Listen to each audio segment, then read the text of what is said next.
London is under attack by a vicious zombie plague. People are being eaten alive and survivors are scarce. But professional lazy man Sean doesn't notice, because all he wants to do is get his ex-girlfriend Liz back before the zombies get her first in the 2004 cult classic Zom rom-com Shaun of the Dead. I'm Connor Eyzaguirre. I'm Caleb Boucher. I'm Colton Jenkins. And this is Filmgazm.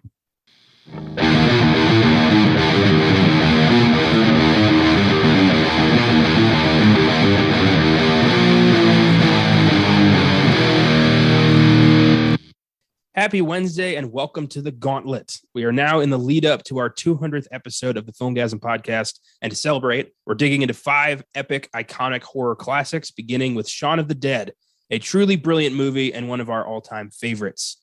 So, what is your history with this one, guys? I know that we all really love this film. Caleb, why don't you start us out? I rented it off Netflix. Or wait, was it Netflix or was it fucking Video Shack, the damn video store in Blanco, Texas? Yeah, for those who don't remember, there's Blockbuster, and then every small town had the worst named video renter store. It was like Video Corner, Movies R Us, or some dumb shit like that. It was always like a play off something other like well known. I actually think it was from Video Shack. I think it was before Netflix. I got it off of Video Shack. Because I had heard about it, and that was right before Hot Fuzz was coming out. So I was hearing more about Shaun, and it's, you know, this movie you gotta check out, blah blah. And so I rented it as like my freebie. Like I always got one movie I could get, and watched it and just fell in love. Like this film was the funniest thing to me. I don't think when my dad used to watch these films with me, I don't think he liked it as much. I don't think he was ever as big into the British humor as I was, but I was dying laughing. It has quickly become one of my favorite horror comedies. It's just, these guys are brilliant. Oh yeah. Colton, how about you? Same kind of with my dad. I kind of went through this phase when I was obsessed with zombies. So he was showing me all of like the good, like the big zombie movies, like Dawn of the Dead, Night of the Living Dead, Zombieland. And then he showed me this movie, and I instantly fell in love with it, and it very quickly became my favorite zombie movie of all time. Just it has like a charm to it that I think, you know, everyone says "Oh, Train to Busan" is like the best zombie movie ever made, but this movie has something special. It's relatable, because I don't want to do anything either. Like I just want to eat ice cream and drink Diet Coke and sit on my couch all day. Like that's all I want to do, honestly. And if the zombie outbreak happened, I think I would make all the wrong decisions, just like Shaun does. So this movie brought me closer to my dad, and now I love it. And now I show it to everyone who I can. This, along with the whole Cornetto Trilogy, is wonderful. Oh yeah, this was the beginning of Edgar Wright and Simon Pegg's Cornetto Trilogy. Part 2 being Hot Fuzz in 2007, and Part 3 being 2013's The World's End. All 3 brilliant movies, hilarious comedies, and just fantastic modern masterpieces. I remember I saw Shaun of the Dead for the first time when I was like 10, 11, maybe 12 years old. My mom would randomly show up with movies sometimes, like just coworkers gave her DVDs or something. And she showed up with Shaun of the Dead and was like, I heard this was good. And I'm like, okay, because I liked British comedy. You know, I was a big Monty Python fan as a kid. And so British comedy kind of helped craft my sense of humor. And I watched Shaun of the Dead, and it was not at all what we expected, because we thought it was going to be this. I mean, the title alone sounds like something that would come out of like the assholes who did Epic Movie, you know? So you just see the title, you don't think much. And then we watch the movie and we're like, this is brilliant. This is hilarious. And then every time I watch it, I see something else in it. It's so loaded with Easter eggs that like you find something new every time you watch it. And you're like, oh, there's another little nod to some horror director, some classic movie, some, you know, super inside joke. And it just keeps going. And I love that all 3 films do that. But it started here with Shaun of the Dead. And I'm glad you guys love it as much as I do, because this is going to be a really fun episode just talking about this movie. It's so good. I love how like there's jokes throughout the entire movie and that they follow up on later. Like one point, I think Ed, after Shaun breaks up with Liz, he tells them what they should do the next day. And it's literally the plot of the whole movie. It's so good. And then the running gag with the 3 movies with the fence, jumping over the fence. It's beautiful. Love that. It's great. It's so great. The writing for these films, at least just thinking of this one, and obviously with the 2 sequels of this trilogy, the writing from Edgar Wright and Simon Pegg, he helped write this with Edgar Wright. So they were buddies doing Spaced, I believe. Yeah, they were working on Spaced. That's when they were developing this. It's like the smartest writing, I think. Some of the smartest writing, I won't say the smartest, but some of the smartest writing I've witnessed, where like lines of dialogue play out in such a brilliant way later, from like things they talk about that come to fruition. Even something as simple as when Ed says he's going to kill, next time I see him, I'm going to kill him, to their annoying roommate, and the next time they see him, they kill him. Like it pays off. Like that dialogue just constantly pays off like that. On a quick side note, I have seen Train to Busan, and I will say I can see the argument for why people say that, because that is a brilliant goddamn movie, and the only zombie film that actually brought me to tears at the end of the movie. This movie did bring you to tears at the end, bro. I sobbed. I was like, Train to Busan fucking got me. But best part is I was watching, sometimes like, oh, wait till he gets in. I'm like, what are you talking about? And I'm really invested. I'm like, oh my god, it's so fucking good. God damn, this movie is good. And I get to the end, and I don't think you haven't seen it yet, right, Connor? No, I'm very behind with Train to Busan. I'm like the only person on earth who hasn't watched that movie. Okay, well, it's nothing personal. I just haven't gotten around to it. All right, I'm not gonna ruin it, but through a certain action that happens, where you're like, oh god, it hits you in one part, and then they just twist it more when they cut to the next scene after this big thing happens, and what a character is doing just makes you start to fucking break. And if you don't, you're a goddamn monster. You don't break. Have you guys seen Cargo? Which one? Cargo? No. Is that the one with Martin Freeman? Yeah. He's it's an Australian zombie movie. And this guy has a wife and a baby, like a baby. And his wife gets infected and turns into a zombie and then bites the dad. And you have like 3 days before you turn into a zombie, but he has a fucking baby with him.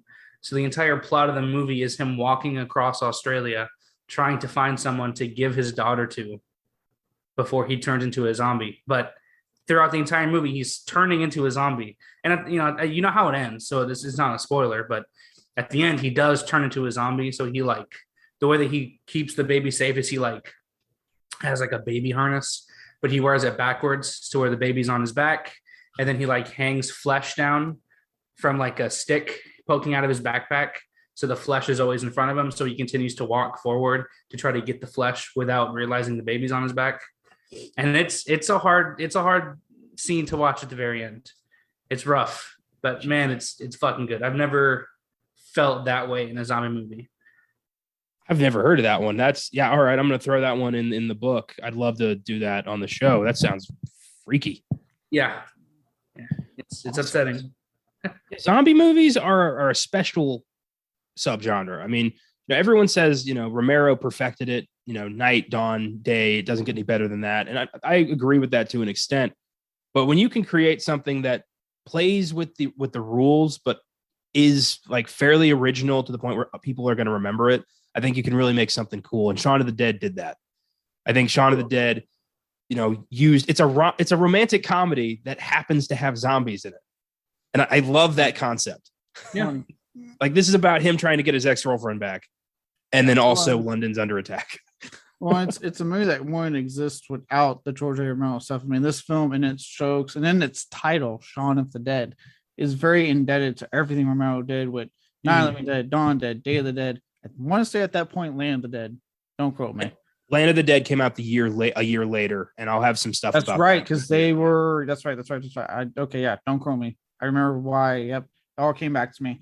But I weigh that without that stuff, we really won't have Shaun Dead because of how much that film relies on what Romero did. And I am of the mindset that the best zombie films we have are Night, Dawn, and Day.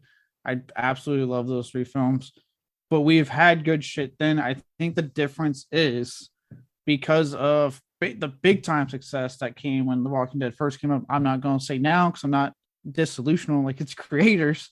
When it first came out, it was a huge hit. We got a flood of zombie content again. And I think that was like the same time that like World War Z came out and became a fucking huge hit at the damn box office. It was okay. I don't hate it. I don't love it. It's all right. So we get a lot. So it's more like now we just get inundated with so much. But when something like, that the Romero trilogy, Shaun of the Dead, Train to Busan, things like that come out and dare to, or even recently, I know the purist, I don't give a shit. I know it's a virus, but fuck you. But the sadness, this past year, like when we get films like that, like they truly stand out because they're trying to do something different within a very well-worn subgenre. Yeah. I don't buy that whole like because it's a virus, it's not zombies. Like, who makes that fucking rule? Like, The Sadness is a zombie movie. 28 Days Later is a zombie movie. Like, that counts. Like, do you classify Evil Dead as a zombie movie? That is demonic possession. That's not. Yeah, that's demons. Yeah, so that's demons. So no. Sadness fucking rules, though. By the way, oh my god, I have that proudly added to my collection. That's that super fucked up Taiwanese movie I told you about, Colton. Oh yeah, it's based after it's Crossed, right? The comic book inspired by Crossed. It's quite a trip. I mean, prepare yourself. It's one of the most vicious films I've ever seen. Don't watch it with friends that may get easily offended. I guess vet it for yourself first, and then decide whether or not you want to possibly ruin friendships over this. Make a little special night for myself. Light some candles. Light some candles. Put some ambiance on. Maybe don't eat anything during. Okay. Make sure you're in like a robe or something. I don't know. Do what you have to be comfortable. But yeah, I agree with you, Caleb. It's Romero pretty much like established the foundation of what what became the zombie subgenre. Like, it's everything since has been owed to him for sure. But I do like when somebody can kind of fuck with the tradition a little bit, make it something new. But as we saw with The Sadness, like I'd never seen that before. That's for goddamn sure. But nothing in that film I haven't seen before. I was like, Jesus Christ. Yeah. But Shaun of the Dead, it was developed by Edgar Wright and Simon Pegg. It was based off an episode of their short-lived sitcom Spaced, which only lasted 2 seasons. It was based off the episode called Art, which features the character of Tim, played by Pegg, who hallucinates a zombie invasion while he's playing Resident Evil 2 while high on amphetamines. Yeah, I want to check this show. I've heard like it only lasted 2 seasons, but apparently has like a huge cult following. Like people who have watched it attest to how good it is. So yeah, it's really a lot of people in the Cornettos came out of this. Like a lot of their loyal like crew came out of Spaced. It's like a predecessor to the Cornettos. I've heard really good things. Yeah, I need to see if I can find it somewhere. I thought for sure it'd be on like Tubi or something. So it was on like early in Netflix's streaming days. It was there, and I never watched it. And now I think it's like probably maybe like Acorn or one of the BBC streaming services. It might be there. I'm sure it's on BritBox or something. I don't have that because I'm getting to a point of getting tired of having a streaming service. You can only pay for so much. Thankfully, my family is super into like British murder mysteries, so they have BritBox and Acorn and all that, so I can just go in there and see what I want to find. I might have to pull some favors with my family because I give them all my streaming stuff. Be like, look, come on, I know you guys watch the British stuff because of reasons I'm not getting into on this fucking podcast. It's political stuff. But they have it. So I think they have it. If they do, I might have to try to pull some strings to little quid pro quo. Nothing wrong with that. Yeah, like, hey, you're using my shit, even though I know you for a fact barely watch it. Again, for reasons. So how about you give me something I know I'll watch. But yeah, I've heard Spaced is really fun. I've seen some clips from various, like, I go to the draft houses. I've seen all 3 Cornettos on the big screen, and they'll do a pre-show and they'll show clips from Spaced. So it looks good. Edgar Wright, the architect of the Cornetto Trilogy. which is comprised of Shaun of the Dead, Hot Fuzz, The World's End. He also directed Baby Driver, Scott Pilgrim versus the World, and Last Night in Soho. And he's a really interesting director who I think his strongest skill really is editing. Oh yeah. What this guy can do is so cool. The way he edits a film to like just, I can't explain it. It's like, I don't know. It's like one big inside joke only he knows about. It's really cool. It's like a big inside joke in every movie. So I've been watching all of Edgar Wright's movies. I only have one left, Last Night in Soho, which I've never seen. But every one of his movies, all like you said, editing is like his strong suit. He's very like the camera work, how he does like quick, I don't know, like the scene of Sean getting ready in the morning, how it's very quick pans of like, you know, spreading jelly and toast, flushing the toilet, brushing his teeth. That's in every single one of his movies. So you can always pick out an Edgar Wright movie, and also his action sequences are just so like mesmerizing to watch. I don't know how he does it. I don't know how to describe it. Maybe they're all like, honestly, like Mortal Kombat, Tekken almost. They're very brutal, fast fight scenes, and the camera doesn't move away. The camera isn't annoying and shaky. It lets you just take in all the violence, which I really like. Pretty cool. I like that. Yeah, Last Night in Soho is like a pretty straightforward horror film. Deals with like the fashion industry of the 60s and all that. It's a really interesting film. Again, yeah, the way he edits it, his edit shines through in that. I just think Edgar Wright's a really smart writer director. I know we are talking about quite a bit here with how like his dialogue and stuff pays off later in a film. It's not just in Shaun of the Dead. Like it's something he does in every single one of his films, where he knows how to have things pay off. How he incorporates music into his films has only grown since Shaun of the Dead. I would say, like you see hints of it here and not in like obviously the "Can't Stop Me Now" scene. So you see it play out here, but it's only to me gotten progressively better as his career's gone on. It's point where Last Night Solo is like music was a key part of it, or Baby Driver was a key part. Music was a key part of it to an extent. Scott Pilgrim versus the World, music was a key part to an extent. He's a really smart director that has an eye for detail. I want, even though I like the Ant-Man films, I do lament the fact that we didn't get an Edgar Wright Ant-Man film. Yeah, Edgar Wright he developed an Ant-Man film for Marvel, and he was going to helm it.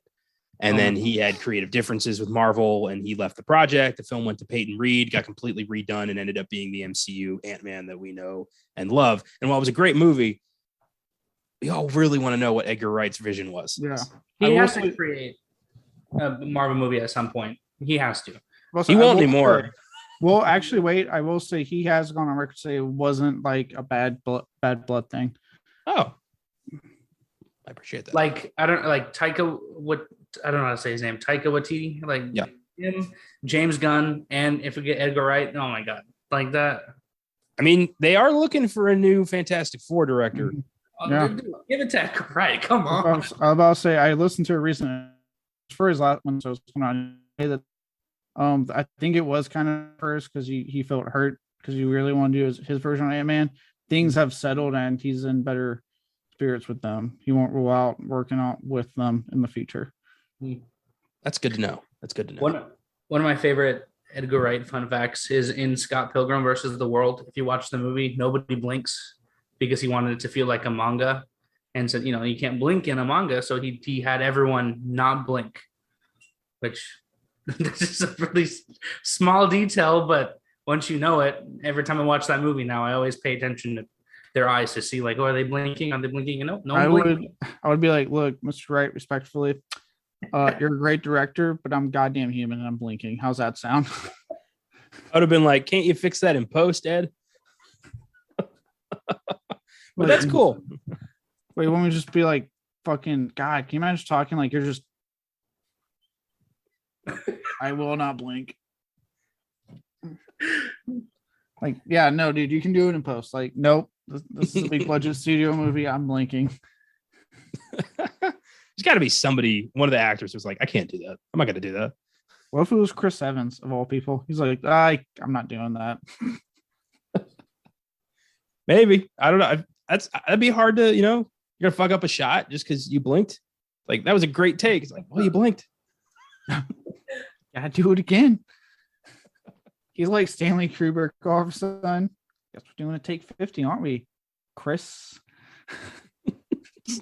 During COVID, COVID's still going on, but like right at the height of it, they did they did a video where they all read the script again. Like the cast got back together, read the script again of Scott Pilgrim, and yeah, it was really good, really fun to watch. You could tell that they all had fun making the movie, and they all had good memories, good things to say about it. So it's pretty cool. Yeah, they did a few of those. I thought that was cool, like Zoom readings of script. I think they did one for Fast Times at Ridgemont High. Mm-hmm. Like that's cool. That was a cool idea. I think Adam Green did something like that. He did some kind of Zoom stuff when this all went down. Yeah, I think they did a Princess Bride one or something similar. I think they might have done like a recast Princess Bride. I don't know, but that was a cool idea. Good to keep people in, keep people away from the fact that the world was on fire. Indeed. Let's talk cast. So the world's still on fire, but go on. I know, but we're continuously distracted. Oh, real quick, did you laugh at the new boys that opened with the Imagine thing? Oh my god, yes, dude. That was whole. I stayed off. Look, okay, so real quick, I stayed off the internet. Like most work part was easy. Like I was at work, I did my job. I got home, I was like, all right, I'm not getting on the fucking internet. Nope, I'm not getting the shit wearing for me. And as soon as I finally sat down, it was actually not too long after you texted me, because I was like getting ready to hop in the shower. I sat down, I was like, all right, here we go. I watched it. Holy shit. Oh. What an episode that was. We'll talk more later, but yeah, holy hell, I got a lot to say. Yeah. But I thought opening it with that, like mocking the Imagine thing that happened at the beginning of COVID, I was like, that's so good. The celebrity cameos they got for that, I was like, holy shit. Oh, that was fun. That was fun. And fucking Black North just fucking holding his signs. I love that show. All right. Yeah. Simon Pegg. He plays Sean, an electronics store employee turned, I guess, hero. Pegg co-wrote and starred in all three parts of the Cornetto Trilogy. He also played Montgomery Scott in the recent Star Trek films, Benji in the Mission Impossible films, and Unkar Plutt in Star Wars The Force Awakens. He's a huge sci-fi nerd, loves getting to be a part of, Star Trek and Star Wars and all this crazy shit. And The Boys, which we just brought up. He plays Huey's father. Fun fact, was originally conceived for him. Garth Ennis wrote the comic, modeled the main character Huey after him in the comic. Wanted Simon Pegg to play it when they were first going to adapt this, but it took a long ass time for it became in its final, Amazon Prime TV show form. So they couldn't get him, so they settled with saying, "Hey, you want to just be Huey's dad?" It worked out. Simon Pegg's become one of my favorite people in Hollywood ever since I saw this movie, and now I'm so glad he's had such huge success, getting to be a big part of various franchises. Getting to write a Star Trek movie was huge for him. Yeah, well, it's to me, it's really helped. I'm not saying he's like been trying to make power moves to get more up there in the actor echelon, but it's helped in the sense that like it went from like I knew who he was in my family because of Shaun of the Dead and Hot Fuzz, and eventually the awards in. But that one took such a long ass time for us to get. I think I was in college by the time that one finally came out. But because of like Star Trek, and all of a sudden my parents were like, "Ooh, I like the guy that got like this new version of Scotty." They liked who was playing him, and then they knew who Simon Pegg was because of those Star Trek films, because they liked his take on Scotty. Yeah, it's been cool. It's been nice to kind of be at the beginning of watching him prosper, and I just am. I can't wait for him to inevitably he'll probably end up in a Marvel movie. Oh, Probably. Yeah. Who would you have him play, if any Marvel character? I would say Marvel or DC. Both sides are trying to court him. I'm sure he's finishing up Mission Impossible 8 or whatever right now. Yeah. Characters. And I think, I don't know. I want him in the Fantastic Four. I think maybe I think he'd be a good, the voice of the Thing or something. I can see that. Yeah. That'd be cool. we'll see. Next up, we got Nick Frost, who plays Ed, Sean's deadbeat roommate and best friend. Frost is also in all 3 Cornetto films, as well as Paul, Cuban Fury, Fighting with My Family, Attack the Block, and the short-lived Amazon series Truth Seekers, which had a cool concept, but I didn't think it was very good. I watched a few episodes and I was like, yeah. Well, But- what was good? Attack the Block and Fighting with My Family. I like him in both those movies a lot. I didn't see Attack the Block, but I really did like Fighting with My Family. Dude, I know. Attack the Block is so good. So good. John Boyega got so fucking shortchanged as far as I'm concerned on the Hollywood side of things after that movie, because he is excellent in Attack the Block. It's what I hear. I think he just signed on for a sequel. Yeah, they're talking about finally doing a sequel, and I hope Nick Frost plays like their drug dealer they go to, and he's so fucking funny because he's like stoned throughout the whole thing as his alien invasions happening on their block. Because at some point, it's only on their block it's happening. That's great. That's a great idea. Yeah, Nick Frost is hilarious because he just showed up. Like, he wasn't an actor. He was Simon Pegg's like old roommate, and they needed an Ed, and he was like, "Hey, you want to be Ed in this movie I'm doing?" And he's like, "All right." And now he's Nick Frost. And the two of them together have some of the best chemistry I've ever seen in any like duo. Like, we just did The Nice Guys, and they were really good. But fuck, man, you can't touch Simon Pegg and Nick Frost. Like, You can tell they've been friends for years. You can tell Yes. they've been bouncing off each other for years, just coming up with stupid shit. And now it just translates to film so effortlessly. that's why I love Paul. Like, I know Paul isn't considered part of the Cornetto trilogy, but if I'm watching the Cornetto trilogy, I always want to watch Paul after, because I always want more of the two of them together. Plus, the plot of Paul is very Cornetto-esque, I guess. I don't know. I do. Yeah, it's an epilogue. I do say it speaks to their chemistry. Speaks to the fact that, like, ever since the Cornetto trilogy ended, fans have been wanting them to keep doing stuff together. Like, it's been constantly asked, like, "Hey, when you guys gonna do another movie together? When are like all 3 of you going to get back?" Like, that to me really speaks to how much like people love, Shaun did, Hot Fuzz, and The Ward's End. That, like, we like when they are all 3 together and giving us something truly special. That fans are still like, "Hey, when are you gonna do it again?" We're like, come on. And they haven't ruled it out. They've all even said, like, if we have the time and something becomes something good, we'll get back together. But I think, Edgar Wright's gone on to do big things. Simon Pegg's gone on to do big things. Nick Frost is doing his own little thing. Like, and I just think, unfortunately, as great it would be to have them all 3 back together again, it might be more difficult now. Yeah. Yeah. Well, hopefully they can find a way to get all their schedules to synchronize, and we can get something, because that would be sweet. Have you ever seen the movie Cuban Fury? I've seen bits and pieces, not the whole thing. It's Nick Frost plays a former salsa dancing prodigy who had a moment of, like, I think he lost a competition or something, and he stopped dancing when he was a kid, and then he grew up and he still wants to do it, but now he's insecure, and he becomes like he falls in love with a coworker, and it's like, she's really into salsa dancing, so he's like, I'm gonna get it back and I'm gonna impress her. And Ian McShane is his like hardcore salsa coach. Oh my God. It's so funny. Chris O'Dowd plays his like super unbelievable asshole coworker who's also trying to hook up with the girl. And there's a scene where they have a salsa dance off in the parking garage, and they stop because there's a car coming, and the car drives by, and it's Simon Pegg. And he just looks at Nick Frost like, "What are you doing?" It was great. That's a nice little gem of a movie that is pretty damn funny. I didn't see that one. I did really like Nick Frost in Fighting with My Family. Like, he was good in that it I love when The Rock calls him and he's like, "Yeah, sure," and I'm Vin Diesel, and hangs up.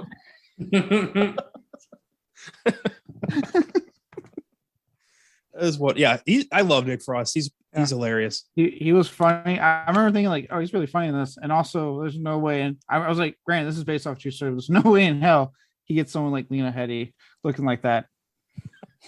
God damn it. Dude, the girl in Cuban Fury is Rashida Jones. Like, Fuck. yeah, he's fantasy is great. Right?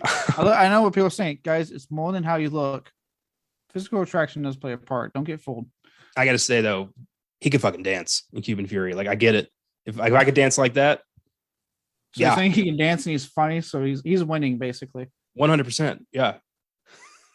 As long as if you can salsa dance, you're hilarious and you have a good personality, you're gonna have a great life. No. Next up, we got Kate Ashfield, who plays Liz, Sean's ex-girlfriend. She's stuck mainly to girlfriend. Fair enough. Okay, fair enough. Girlfriend. They were broken up for a night. Sean, it's your dad. Not my dad. He's my stepdad. She's stuck mainly to BBC series such as Line of Duty, Secrets and Lies, A Confession, and Sandition. And she didn't come back for the other two Cornettos, so she's only in this one, but she is good. I like Liz. Like, she's a pragmatist. I get it. You know, if your boyfriend just only wants to sit in a pub for every moment of every day, has zero ambitions, like, yeah, you kind of got to make a decision there. Yeah. He's the oldest guy at the age of 29 working at his shop. I love that. Like, what are you, 20, 21, 17? Dude, when Sean goes, I'm 29, I was sitting there going, oh shit, I'm 29. Let's calm down, movie. I love when he says, like, you know, I got things I want to do with my life. He's like, when? Yeah. I love that. It's like, damn, that's I stunned. love this, like, the payback is that he becomes a zombie. So now he is forever stuck doing that work. Yeah. I can't wait to get into the movie. I got so much to unpack. Character actor Bill Nighy plays Philip, Sean's stepdad, as he is very clear to remind people. Nighy is a highly accomplished and respected character actor who's been in such films as Love Actually, Underworld, Rango, Hot Fuzz, The World's End, and the Pirates of the Caribbean franchise as Davy Jones. And he is one of the first people who signed up for this movie. They sent him a script, and he was immediately like, I want to be Philip. And then he was the chief inspector, and then he was the network. And I love that he's been a mainstay of the Cornetto trilogy. I love Bill Nighy. Oh, he's great. My introduction to him was, I think, actually, it was either this movie, it was this one and Underworld was like the back-to-back intro for me for Bill Nighy. Because I was like, oh, hey, he's in this movie of vampires and werewolves and Kate Beckinsale. And that's all that went through my head. Every time I see him, I get my heart smiles a little bit. Same. To me, his all-time best performance is Davy Jones. Oh, yes. He's great as Davy Jones. That character is a fucking gem. Who you kidding? His voice is so iconic. Yeah, creepy as hell. Have you ever seen the behind-the-scenes footage of like his exaggerated performances with like the blue dots? Like, yeah, well done, man. He gets into it. Yeah. For a movie that he admitted he took entirely for the money, like he did a great job. Oh, yeah. He may have took it for the money, but he's an actor that always gives you his all. So I respect that. Damn. Yeah, me too, man. And yeah, as Philip, I love that he's just this stern stepdad who wants to make a connection with Sean, but doesn't know how. Like, ouch. So Yeah. like I said, when we were off air, I wasn't gonna confess to this, but I have watched this movie 3 times in the past week. Just because it's so good. And the first time I watched it after a while, my eyes got a little moist when Philip dies. Yeah. Just because it hits hard. This, like, the little speech he has at the end is always a little sad, you know, because that's when you realize, oh fuck, he did care. But, you know, like, meeting your stepson when he's 17 is rough. Yeah. 17. Yeah. And yeah, I love that moment when one of my favorite things about Shaun of the Dead is how brilliantly and carefully the drama is inserted. Yes. Like, we get just the right amount of just really emotional moments in this movie that doesn't downplay the horror or the comedy. It just enhances it. And that is brilliant filmmaking. I'll get into it a little bit later when we get into the movie, more so when we get to the part when they're at the Winchester at the end. Yeah. But again, it's me maybe thinking a little too deep into movies. But I guess there is. So the amount of fan theories and shit that's online, you're fine. You can't have a filmgasm unless you go deep. That's true. Oh God. Yeah, I can go balls deep. Every time the 3 of us do an episode together, we always talk about like dicks or something. That's just how it works. It's just how it works. There's no way dicks will not be talked about in my presence. That's true. That's true. You just broke Connor with that one. Just, Yeah, I just love that I get to do this. Yeah, we're definitely going to get into the emotion a bit further. Next up, we got Penelope Wilton, who plays Barbara, Sean's mom. Wilton can be seen on the Netflix dramedy series Afterlife, as well as films like Operation Mincemeat, The Best Exotic Marigold Hotel, Match Point, Downton Abbey, and she played Prime Minister Harriet Jones during the David Tennant years of Doctor Who. And she's just so delightful, just a charming, caring mom who does not deserve what happens to her. Oh. It's so sad. yeah, I love when she's like, "Do you want sandwiches?" No, Mom. I'm gonna make some sandwiches. Okay. I love Ed's weird lust for his mom that turns into genuine love. Yeah. It's, at first, he's just like, I want to fuck his mom, but then it's like, I hope she's okay. Yeah. Told Barbara, say hi. That scene where she calls Sean, and he's like, "Mom, have you been bitten?" And she's like, "No, but Philip has." And he's like, "Oh, okay." I love Ed. Has she been bitten? No, but Philip has. Oh, okay. All right. I love when they go to his mom's house and she's like, "Hello, Edward." Like, "My, you've grown." And he's like, "Yeah, you better believe it." It's so stupid. It's great. Then we got Dylan Moran, plays David, Liz's friend, who's a twat. You have the worst character in this fucking movie. I forgot how much I hate David until I was watching it again. I was like, God, I hate this character. Every zombie movie has one. There's always at least one every time. Just an absolute prick who does not take this seriously. It's always one, unless you're The Walking Dead. You've had at least 10 going, or 11, because you have to have one per season. Yep. And sometimes it's a longtime character who is delegated to just being completely out of character because they don't have one this season. I think every zombie movie has to have one, but I think this movie with David's character, he's the most realistic, because I could see someone acting just like David in this situation. Yeah, and I forgot he almost shoots Sean. Well, he does. He shoots Sean. He would have shot him if there was ammo in the gun. I forgot. Well, it's brutal, but I love that this movie forces these characters to reveal their true selves. Sean is a lazy deadbeat, but when he's forced to step up, he's a leader. Yeah. And David, when he's forced to step up, is a slimy bastard. It's great. Just like skulking around the girl who rejected him because he's still somehow hoping he's going to slide in there, and he's just been holding on to that for like 20 years. That's fucked up. Yeah. And everyone knows it. And it's just this like unspoken thing. It's so weird. Well, what I love is that like him, just like how everyone's so quick to latch on to Sean as the leader, and just the look on his face, like, really, the slacker? Like, first he gets the goal, and now he's the leader of this group. He's like, yeah, because we like Sean.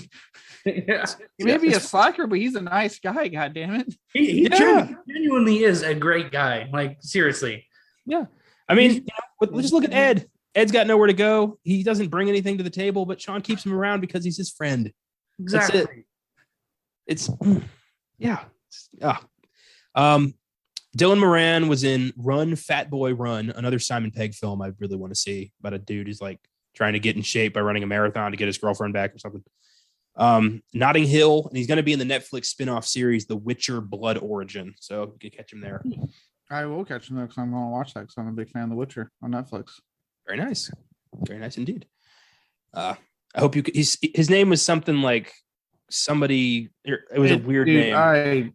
These fantasy shows, man, between that one, the upcoming House of the Dragons, what the fuck it's called, and the Lord of the Rings show, like I'm losing patience on fantasy character names. Like this one made me laugh though. It was Othrock One Nut. No. So that makes sense because The Witcher is a little bit more risque, if you will, like upfront about it. Like you have Lord of the Rings, which is very like anyone can watch Lord of the Rings, and then you got Game of Thrones, which on one hand it is very upfront, but there's still things they like to keep under the surface, unless you're watching it, obviously. And Witch was like, fuck that. This is what we're about. We have a character named One Nut. I Go respect watch our that. show. In Game of Thrones, you have characters, like named like Tyrion and fucking, You Then he also you had like Hot Pie and a dude named John. So it's like, yeah, Ned. Yeah. Ned Stark. Can you imagine like living in that time when it has these epic names? What's your name, Bob? Yeah, exactly. it always makes me laugh the combination of like over the top fantasy names and then like just regular names. To have a character named Daenerys Targaryen and then another person named Robb Stark. Yep, exactly. Like Rob. This is Rob. This is Jon Snow. So weird to me, man. But moving on. We got Lucy Davis, who plays Diane, Liz's other friend, who's apparently a failed actress. Davis played Dawn Tinsley in the British version of The Office, basically the equivalent of Pam. She was also in Wonder Woman, Garfield, A Tale of Two Kitties, and the Netflix series Chilling Adventures of Sabrina as Hilda Spellman.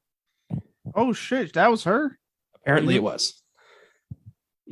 She looked a lot different. I did not recognize her, and I'm going to be nice and keep it at that.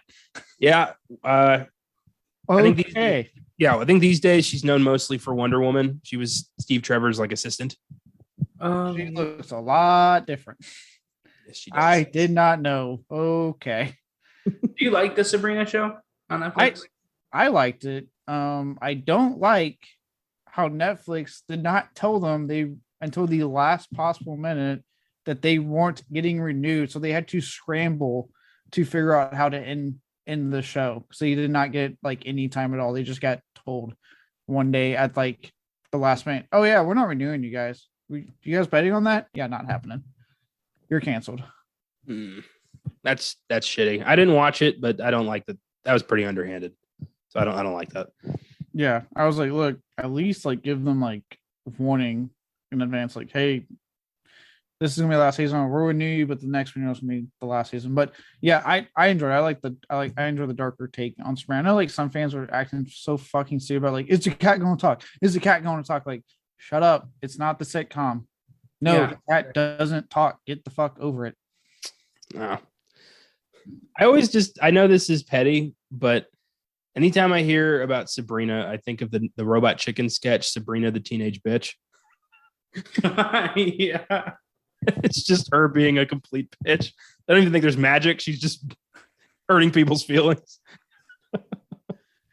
So I've never been on that one. I never cared about Sabrina the Teenage Witch. And I don't like the actress who played Sabrina in the new show. I didn't like her on Mad Men. So I was like, I don't want to see this.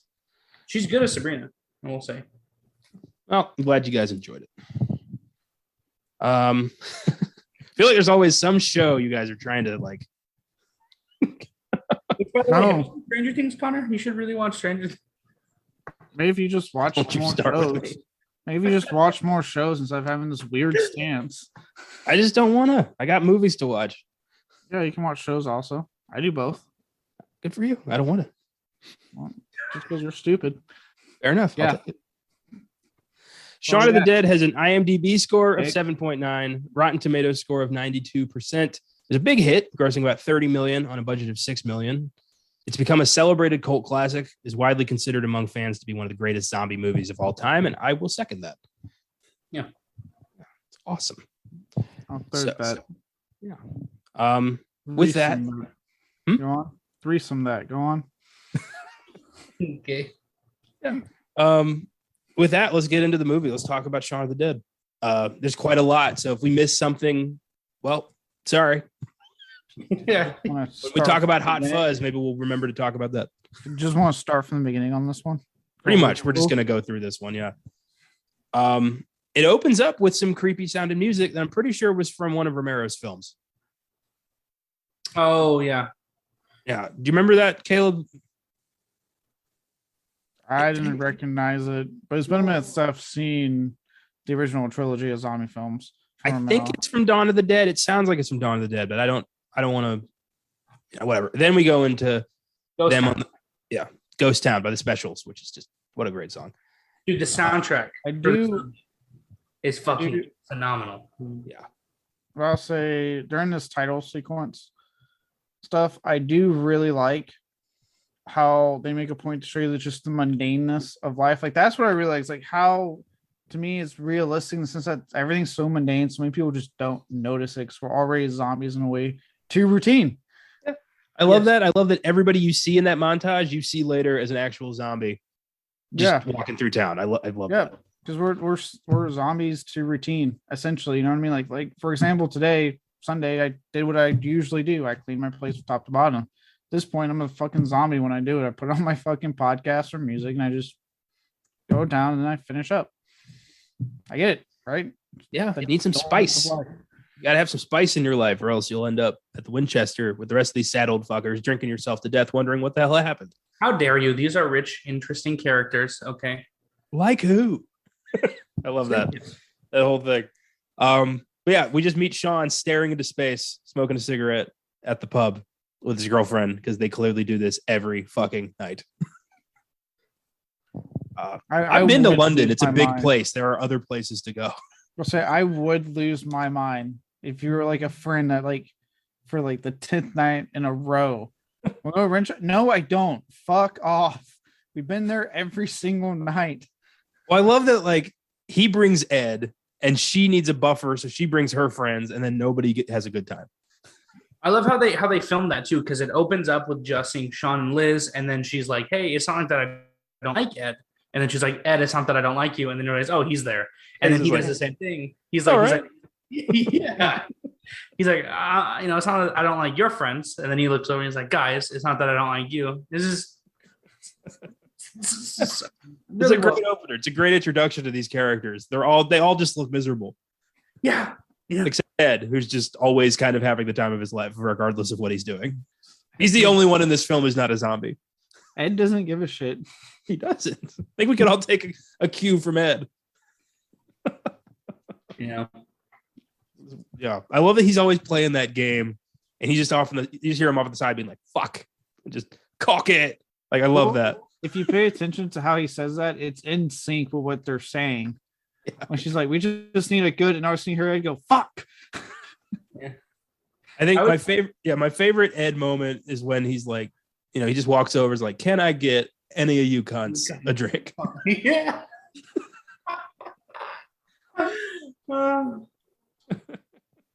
Jesus Christ. And they're just talking about, like, we got to do something. And you can tell Liz is like, "If you don't change, I'm leaving you tomorrow." And Sean does not catch that at all. He's just like, "This is fine. We'll figure it out." He's not even paying attention. I truly believe in that moment he thought he was going to change. At least for a second. Yeah, but then he forgets to book the restaurant. I don't think. Okay. I don't think he was paying attention. Yeah, I don't think he was paying attention, but like, come on, like. I think we all have these moments of like, you know what? I'm going to make it an effort. Like, starting tomorrow, like, I'm going to stop smoking. I'm going to stop drinking. I'm going to figure this out. And very few of us actually fucking do it. Dude, yeah. My thing's been, I'm going to start working out. It hasn't happened yet. I've said that for months now. Yeah. Mine is I'm going to, stop drinking soda. I had a Dr. Pepper 3 hours ago. I've never told myself to stop drinking soda because I will not stop drinking Dr. Pepper. I know, it's like your fucking lifeblood. I don't think I've ever seen you drink anything else. But yeah, it's just at a point where my body needs it to survive. But it is. I feel like if you stop drinking Dr. Pepper, you'd be in the hospital within like 3 or 4 days, and the doctors would be like, "What happened?" And I'd be the only being like, "He needs Dr. Pepper." Gosh, I can't believe I'm saying this, but if you stop drinking Dr. Pepper, you will die. You need to keep drinking it. But yeah, I think that's what Sean was doing. Sean was like, "You know what? You're right. We're going to do this." And then the next day, all his motivation was gone and he just forgot. Yeah.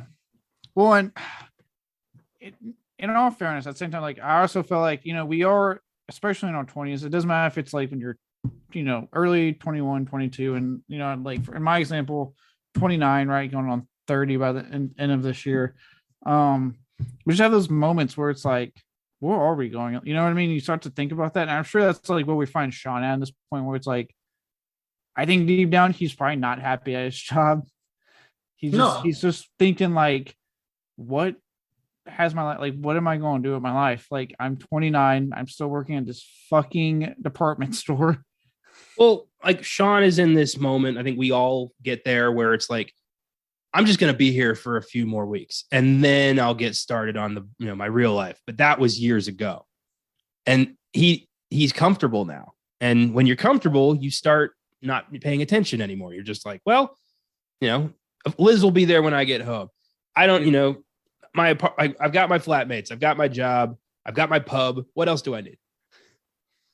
So just getting a little personal. I was sort of in a moment like this very recently where I got very comfortable with where I was, unfortunately. So I really connected with Sean because I feel like he's not, he's turning into the zombie when we meet him. He's not fully there yet because he still has the ability to be like, okay, I can stop this. But I just feel like the routine is very addicting because it's comfortable, like you said.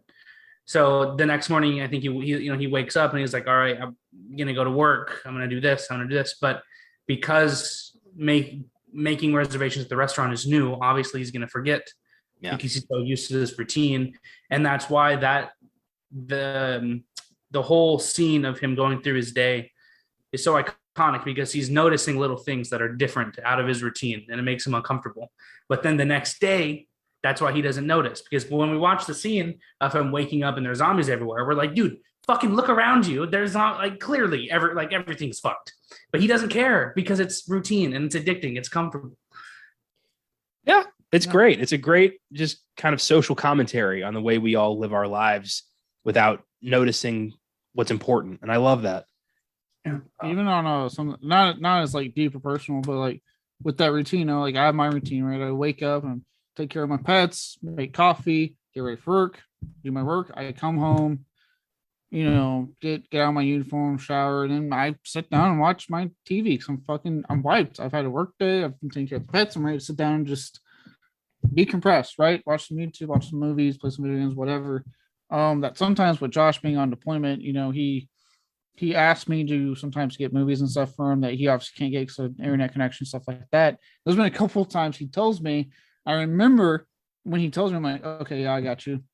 When I get off work, I'm doing my stuff and I sit down and maybe like 2 hours or so later, I'm like, fuck. And then I'm like, oh shit, I got to work. And it sucks because sometimes it's like, or like a shirt off fright wags that if I don't do it in time, there goes the size. They only have a fucking certain amount, right? So I'm just like, then I looked, I'm like, oh fuck, they're out of the size. Yeah. It's hard to change your routine. It really is. It's if you're not committed, if you're not focused, you're gonna fall back into it. And I've been there many times. And I love this movie because that's what it's about. It's like the zombies are just there to remind you that sometimes you got to shake things up. I guess I'll talk about. I was going to talk about it when we get to the Winchester, but I feel like the zombies, like they represent life. There's a scene at the Winchester when they're back behind the bar. All the zombies are crowding in on them, and Sean says, "Oh, give us a fucking break." Like I feel like that's a metaphor for life. Like, bro, give me a fucking second. But it's not. It's never going to stop. You're going to have to make time for yourself. Like, well, I love that the zombies pretty much they take every obstacle out of Sean's life. I mean, Ed was holding him back. He's gone. His roommate was constantly on his ass. He's gone. Liz's friends didn't like him. He's gone. They're gone.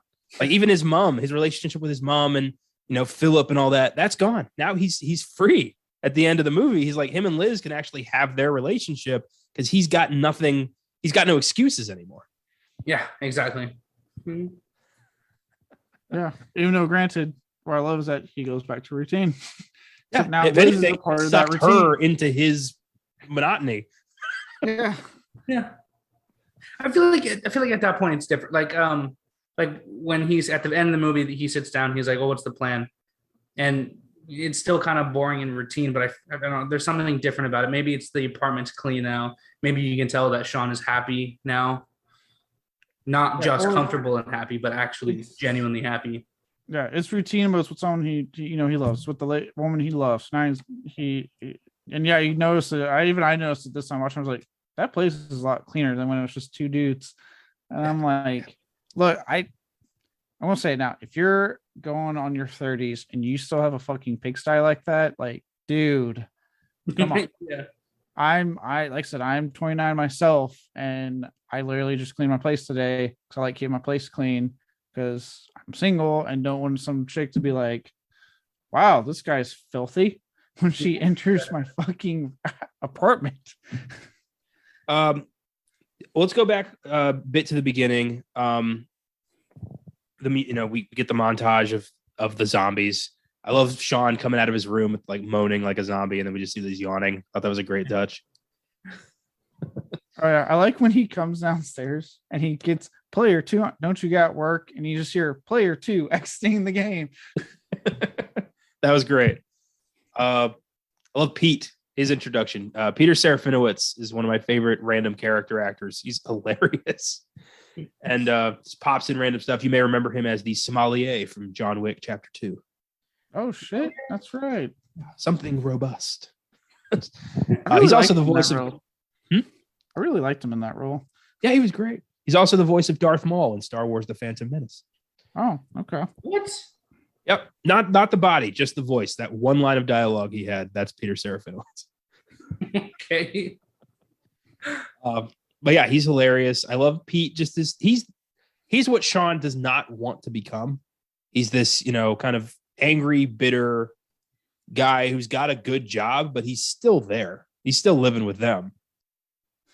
So, like, how successful is he really? It's funny. As I've got, like, I used to fucking despise Pete when I was a kid. I was like, God, this character's annoying. Like, Sean and Ed are so cool. And I've gotten older now, and I still like Sean and Ed a lot. I still don't really like Pete all that much, but at the same time, like, I kind of see where he's coming from now. Like when they were playing the music louder for, I would have done the same thing. Like, guys, I got work. Turn the fucking music off. Holy shit! What a great moment. Just it's 4 in the fucking morning. Yeah, so good. Like I understand his. I'm like, he has work. I get it. I understand. Like, I'd be pissed too. You said that you like Pete is what Sean doesn't want to become. I feel like Ed is the same thing, but on the opposite end of that spectrum, and Sean is like right in the middle. Yeah, very true. Yeah, if he gives up, he's Ed. If he commits, he's Pete, and he doesn't want to do either one of those. And what's funny is you say he's like successful, but still lives with them. I'm in the military. I'm technically by all all terms of the word successful, and I live with Josh. So Yeah, but you're also not a prick about it. Pete's very much a prick about it. Like, that's his whole thing, is he's a prick. Yeah, I will say I'm not. I enjoy living with Josh. I will never tell him that to his face, though. He doesn't get that from me. When he that scene where he's yelling at them and he's like, the front door was open again. I realized. I love that he's not like leaving the door unlocked. Like, Ed is leaving the front door just fucking completely open. Yeah. That's what I was going to say. It's not Ed. It's not Ed. I realized on this watch, it's Sean leaving the door open.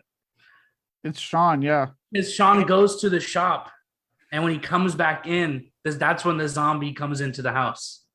The only my God. left was Sean. It's been Sean. And again, I identify with Pete. I'd be like, guys, close the fucking door and lock it. Holy shit. Anyone can just come in and rob it if they wanted to. I honestly never noticed that it was Sean leaving the door open. Yeah. That's great. That's why he's so smug about it. He's like, when they're getting ready in the morning, and he's like, I'm not saying it's you. And he's like, I know, man. He's like, I'm saying it was Ed. And he's like, oh, fuck. Yeah. I did, because of Pete, I have brought fuck a doodle do into my vernacular. I love that line so much. Doodle do. Fuck a doodle do. It's such a mean thing to say, but also really funny.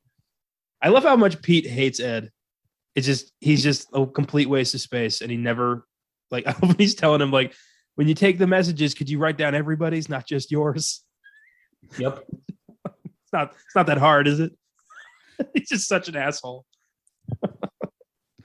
Yeah, it is funny because, like I said, I was like, Pete's anger towards them is not completely unwarranted. As you get older, you're like, I kind of get his viewpoints. Like, if you were not writing down all the messages at the time, because this was before, if we have any young listeners, this was well before your fancy, spancy fucking iPhones and stuff. answering machines were a thing. So, yeah, I would be like, yeah, please write down fucking my messages too if I'm work. Close and lock the front door. Shit. And don't play music at 4 a.m. when I got work, assholes. Could you imagine not closing your front door? Yeah. What the fuck? That's an amazing level of lazy. I can't even fathom that. Look, I watch way too many like Mr. Nightmare videos on like YouTube, so that's not happening. I saw one. I made you watch it. I remember I sent it to you, Connor. Yeah, there's no way in hell I'm not fucking doing that shit. Yeah, to be fair, in that video, like you could close and lock the front door. It wasn't gonna fucking help. No, that was terrifying. That guy found a way in. Yeah. It was some creepy stalker dude that like got under their house and they had footage of it. It was so freaking. Oof. Yeah. So like usually Mr. Nightmare just tells stories, right? And that's it. Mhm. But one week he's like, hey, I want to do something different because a fan, these get sent by fans. And they were like, yeah, I got this really creepy video I want to show you. And so he's doing the usual story, setting it up, and he's playing the video as it's doing it. So you're seeing the footage that was shown to him. And you get the guy, like I said, there was this ex-stalker of this dude's girlfriend, right? Or a stalker ex. There we go. Stalker. I used to be a stalker, not anymore. Of his girlfriend, of his girlfriend. Okay. I wrote that weird. But he found at one point as he's looking, this weird shit's going on in the house. Like, what the fuck? He's looking around and he finds a hole kind of his floor. And again, you're seeing all this on the video, right? This is all actual footage you're seeing on the fucking YouTube thing. And he opens it and he goes in there because he's always like, well, what the fuck? And he investigate. And as he do it, Mr. Nightmare stops saying anything. He's just like, all right. And this is what he saw. And then he just shuts the fuck up as the camera that the dude, his phone turns and there's a fucker just crouched in a corner and lunges at him. I mean, on camera, you hear the guy scream, the phone drops. Like, luckily, the guy got out, was okay. Police got called, all that good stuff. But I just got goosebumps talking about it. It legit got me, and I watch this shit religiously. So I'll send you the link when we're done here. It's a freaky video. Okay, yeah, I want it. Yeah. But I forgot, how did we get here? Oh yeah, leaving your door open. Oh yeah. But yeah, it is amazing. So from there, the next day, Shaun wakes up, from there, he goes to work. He doesn't call the place that does all the fish, which I love is called Fulci's. It's a great touch. I can separate my work and personal life. Thank you, Shaun. It's your mom. I love Lucio Fulci is, one of the greatest Italian horror directors. So a nice nod to him was nice. Mm-hmm. City of Living Dead, Beyond, House by Cemetery, New York Ripper. Thanks to Josh, I have seen quite a lot of Fulci. I fucking love Fulci. God damn it. I think he's all right. Yeah, you suck. I know I suck. Shaun goes to work. He works at Forey Electric, named after Ken Forey from Dawn of the Dead. Wonderful. Also, as the man who fought Michael Myers and Rob Zombie's Halloween. It's been so long since I saw that. He was, I think, Big Al. Yeah, he was Big Al, the trucker. Had to make the pit stop. Okay. I'm gonna take your word for it because I don't remember any details about Rob Zombie. Michael starts knocking on the stall. And he's like, I'm trying. First off, he makes a crude fucking reference to him shitting. And then they fight in the stall. And apparently, I saw behind the scenes, those were actual stall doors that they fucking broke because the team forgot to put in the fake ones. They're like, oh, yeah, we were supposed to put in these fake ones. And I was like, what? They're like, yeah, those are the real ones that we just broke. That's fantastic. I love that. I also love Shaun's little reference to Ash feeling a little under the weather, reference to Ash Williams from the Evil Dead franchise.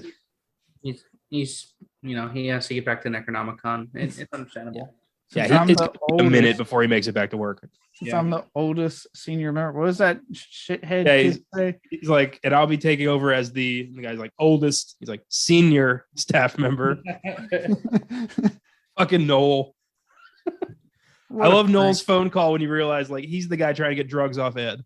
Yeah. He's only got Henry. Whatever that means. Oh, yeah, that's great. And then they have that moment of like, I got things I want to do with my life. When? And that's when we get the immortal line, "You've got red on you." Got red on you. Keeps coming up. I love that. First it's just Sean. ink, but then it's fucking so much blood. Sean, what? I'm at work. Your dad's there. He's not my dad. He's my stepdad. There's something so creepy in the way Philip turns around. It's like he's on a swivel. Did you remember to get the flowers, Sean? I wasn't gonna. Yeah. Then Noel's like, how come you get to speak to your dad? He's like, I have no problem keeping my work and home life separate. And that's when Liz calls. Hey, Sean, it's Liz. Straight up reminds him, like, so did you book the restaurant? He's just like, yep. Like, just not even listening. Like, Got it. Yep. As he's doing all this shit behind her, like the eye roll and stuff like that.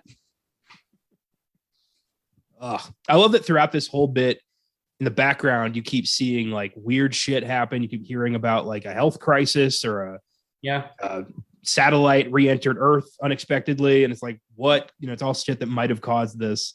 I love that and how Sean is seeing it, but not registering it fully. He just goes back to his old ways, which again, if you want to take this as like they're really taking a stab at like routine and the mundaneness of life. I love the fact that he's like, something's clearly going on. And he's just like, oh, okay, which at first bit that's unrealistic, but COVID kind of showed me that is exactly how people will react. He gets distracted with his routine because he has moments where he's like, he's there, like when he's flipping through the channels at work, and he's like looking at the news for a second. He's like, oh fuck, what's going on? And then that's when his dad enters. Or like when he's staring at the newspaper in the shop, and he's like, oh, what the fuck is that? And then Nelson comes, and he's like, no beer today. And he's like, no, it's 8:00 in the morning. I like that too. Like every time he starts to know, something gets him out of it. Like something happens. It's always his routine. It's the people that keep interfering with his life that keep getting in his way. Love that kid who throws a soccer ball at him and he's like, hey, you're dead. Every single day he trips on that fucking curb. Every day. I like when he trips later in the shop and he just keeps walking. And you're like, dude, you just tripped in blood.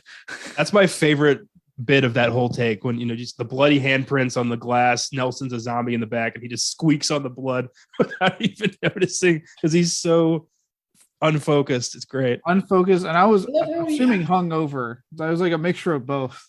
I've been to the store. I've been to a gas station after I've been hungover, and I'm just like, all right, what am I grabbing here? Okay, cool. And I'm not paying attention to anything. But I love the first time he gets a regular, gets a Coke. He goes to work. Then when Liz breaks up with him after he, she gives him that whole thing about like, he promised you would change. The next day he gets a Diet Coke. Yep. Like that's the little moment that shows like he really is trying. Yeah, I don't approve of his choice of soda, but it's disgusting. I'm going through a thing. I can't stop drinking Diet Coke. I don't know why. I'm sorry. I'm sorry. I hate all diet soda. It's like it's not diet soda sucks. I'm sorry. Yeah, I'm with you on that, Caleb. Diet soda is revolting to me. But you do you. If it works for you, man. You know what? I'll accept it as long as you don't go any further and try to find some like new Cokes out there. Oh no. And then you're like, these guys, I swear these are really good. Caleb, have you tried the Starlight Coke? I have. No. What does it taste like? Because Star is not a flavor. I want to know, like, what is that? Tastes like outer space, man. Well, no. Starlight's a character on The Boys, so I mean. Okay, all right. All right, guys. Down that route. Well, to Huey, Starlight is a flavor, but not the rest of us. Okay. That lucky son of a bitch. All right, anyway, I want to try it, but I also don't want to buy it. So, like, I just want to know what it tastes like. Honestly, the only Coke I like is the Coke Cherry. I do fuck with Coke Cherry. Okay. Cherry Coke's good. I'm a vanilla Coke guy. I do enjoy that. Yeah, vanilla Coke's good. Yeah, but I also feel like I'm drinking liquid diabetes whenever I have one. It's like there's so much sugar in this. Coke is loaded. I'm gonna regret this. To think they used to actually put cocaine in that shit. I know, and it was healthier then. All right, where do you want? All right, so he fucks up with the restaurant. He goes home. He calls Fulci's, and they're like, "Nope." The guy who answers the phone at Fulci's, by the way, Edgar Wright. Oh yeah, that's great. Can't get the table. Liz calls. He's like, "Well, you want to go to the Winchester?" Oof. I love how she hangs up on that. Like, so what are we going to do now? Oh, I love Ed in the back with the W. Like, come on. There's other places.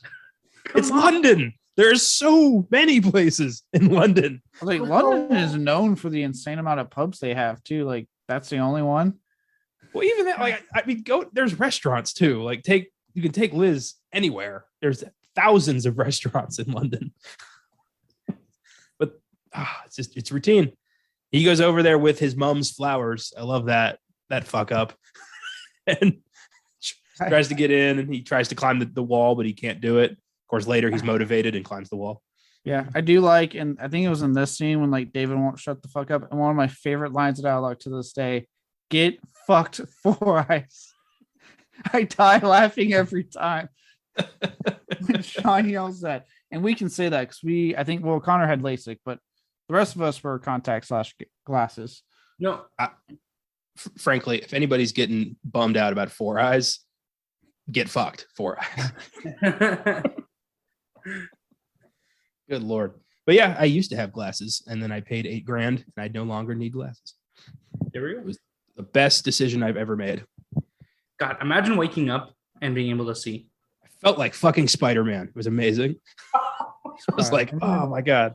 I need to do it. I mean, the Navy pays for it, so I keep meaning to see about how I get on the list to do it. There you go. Make sure don't do it if you have to do the scrapey one, because that apparently really hurts. There's two versions of it. There's the laser and then there's the scrapey one. And that one is like a 3-week healing period and it's burning the whole time. Ew. With LASIK, you're done in like a day and you just got to take some like eye drop medication for a week and then you're fine. Okay. Connor, laser just scares me because of Final Destination 5, but move on. Yeah. What are you saying? After you got the LASIK, don't lie. Did you act out that scene in Spider-Man? Did you stand in front of your mirror with your glasses? At least 3 times, yes. Okay, yeah. Yeah, I do it. Honestly, I still have my old glasses. I do it from time to time just for kicks.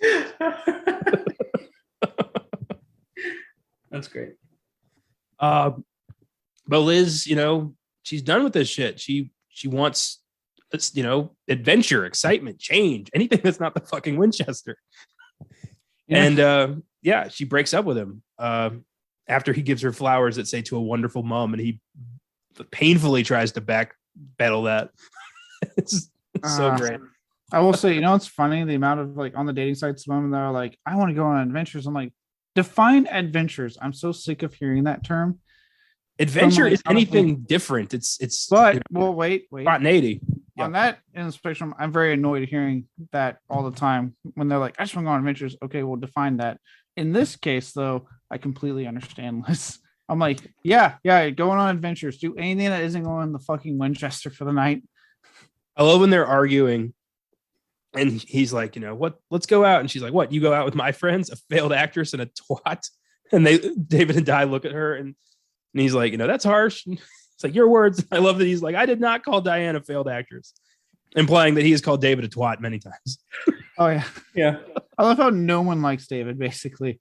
No one. Like, why is he there? He's there because they can't afford the place without a third. Exactly. And I was always kind of confused. Are him and Diane together, or are they just friends of Liz? I think they're supposed to be together. Yeah. Okay. All right. I'll take it. I don't know why the hell she. But it's an odd relationship, to say the least. Diane seems fun. I think she's in the same boat, but she won't say anything. Diane's probably a lot of fun. She seemed like she'd be a great person to hang out with. Yeah. Whereas, I'd probably throw David to the horde as well. Sean goes home and Ed takes him out to get drunk.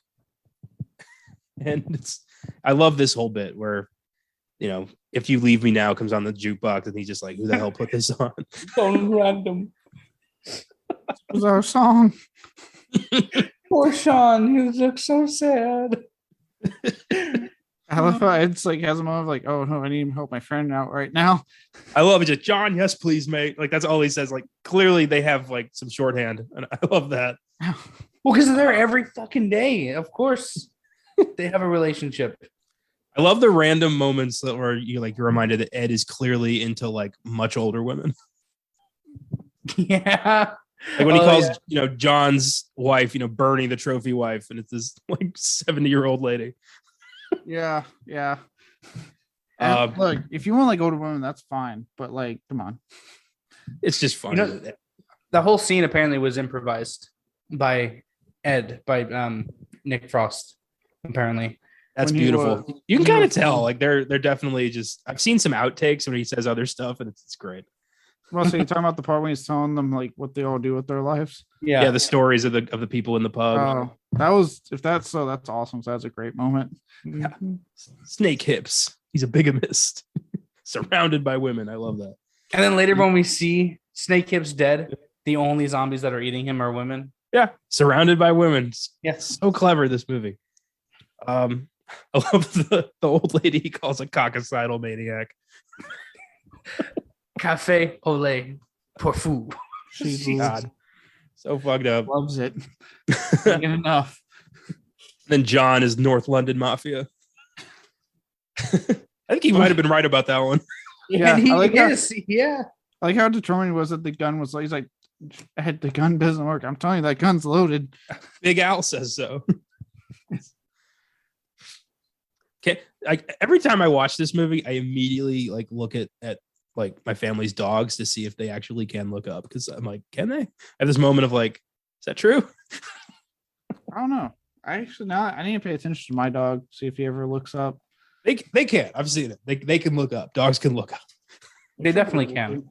I That's just don't funny. think they like doing it a lot. Probably hurts their head somehow. Probably not. So Ed lays out what they should do the next day. He says we should keep drinking. I have a I'm trying Bloody to Mary follow. first thing. What does he say? Bite at the king's head, couple with the little princess. We stagger back here, and bang, we're back at the bar for shots. And So- that's the whole movie. Fucking great. It's clever as hell. Like, for those of you who haven't noticed this, let's lay it out. So Bloody Mary first thing. Outside their house, there's a zombie named Mary who obviously gets covered in blood. A bite at the king's head. They go to Philip's house. He gets bit. Couple with the little princess. They go to Liz's house and grab, some people there. They stagger back to the bar, pretending to be zombies, and bang, they get the rifle out and they start shooting. Like, so clever. So good. Yeah. Again, great screenwriting. Yeah, wonderful. I love Ed and Sean coming out of the pub, like super drunk, singing that White Line song, not noticing all the weird shit that's happening around them. Well, what I love is that at first when they see the couple, it does look like they're making out at first. You're like, oh, okay, whatever. There's, had a lot of strength. They're filling the air. Someone's getting lucky. In the moment they turn away, you see his head fall back. That was Like, great. oh, That shit. snapping noise. It's like, oh shit. Oh, yeah. And to this day, I love the blah, blah, blah, blah, blah, and then they turn to the zombie groaning. Yeah. They're like, what a fucking idiot. He should be saying bass or freeze. Then they go home and have a DJ moment and piss the fuck out of Pete. I love that. He just walks down, grabs the record, chucks it out the window. That's the second album I ever bought. It's 4 in the fucking morning. I've seen it. On the Blu-ray, there's a outtake of this scene that they did for TV. It's called Funky Pete, where they replaced the word fuck with the word funk. He just comes down and he's like, it's 4 in the funkin' morning. It's so weird. I love how that was the longest time. Like that's what they do. Nowadays they just fucking do a weird blank. They just blank it out. Like the sound just stops in the movie and they just keep going on with the dialogue. But for the longest time it was, what word can we come up with? Like, I'm tired of these Monday to Tuesday snakes on this Monday to Tuesday, Monday to Friday plane. My favorite are the ones where they couldn't get the actual actor to say the fake one, so they had to dub over with a voice that sounds nothing like the actor they've got. No. Like it'll be like, what the fuck, and he'll be like, what the heck? It'll be a completely different voice. You're just like, what was that? Oh, I missed that. I wish we still did that. That was so stupid. And watching those clips of just edited for TV editions of dialogue are the best. Yeah. I ultimately wish we could just be like other countries and not censor the damn movies we put on TV. Like, Jesus Christ. Well, I mean, Fuck, whatever. yeah, once we stop censoring women's bodies, then we can tackle television. Yeah, no, apparently we want to censor everything. Yeah. No more Um, rights. So Pete just lays out Ed. Ed calls him a prick. Sean defends him, and Ed just Pete just, lays out Sean and tells him, like, sort your fucking life out, and reminds him, lets him know that, yeah, he's going nowhere. And Ed is a massive ball and chain on his life. I love that. Sort your fucking life out, mate. As he's like right in his face. You want to live like an animal? Go live in the shed, you thick fuck. What he does. Yeah. I love that by getting bit by a zombie, Ed's life does not change in the slightest. Yeah. I do like how technically they calm down. They ask Pete about, his bite hand and stuff. And again, where I say, like, I kind of identify with Pete at times. Pete is walking away like, all right, I'm done. I've had my moment. The music's over. I'm going to go get whatever sleep I can get at this point. And then Ed just can't keep his mouth shut. Oh, yeah. And feels the need to say something. At that point, I'm like, Ed, you're kind of the dick in that moment. Like, he was walking away, dude. It was over. You're being that guy that I despise in these situations. Just has to say something. Ed, Pete pulls his hand back. He's gonna knock Ed down. I get it. He's leaving, as far as he knows, he's leaving the front door open, the place to pigsty because of Ed. I do love that moment earlier when Sean comes home and he's like, Ed's like, aren't you gonna thank me? Like, for what? Tidying up. It's like, doesn't look that tidy. Well, I had a few beers when I finished. That's great. Sean is drunk. He staggers into his kitchen and writes down a plan for the next day. I love that. He made a plan. That's what Liz was always on him to do, is make a plan. Yeah. And he gets a voicemail from his mom. I love the line, does she want anything special for lunch? Because these days, a lot of people don't eat meat. And that's when it transitions to the next day. That's so good. These days, a lot of people don't eat meat. Boom, next day, zombie apocalypse. Yeah, that's beautiful. And I love that his plan is go around Mums, get Liz back, sort life out. Yeah. And he accomplishes all three of those on that day. He does. Yep. He does really work. All three. First time he does. He checks all three off that box. And I love, you want anything from the shop? Cornetto. Cornetto. There it starts. And now we get Sean's, routine where everything else has been completely destroyed except for his routine. Mm-hmm. There's no kid with the soccer ball. There's Pete's car's still there. The dude running, stuff's on fire. There's cars are destroyed. He still trips on that fucking curb. Yeah. Guy runs past him. He doesn't even.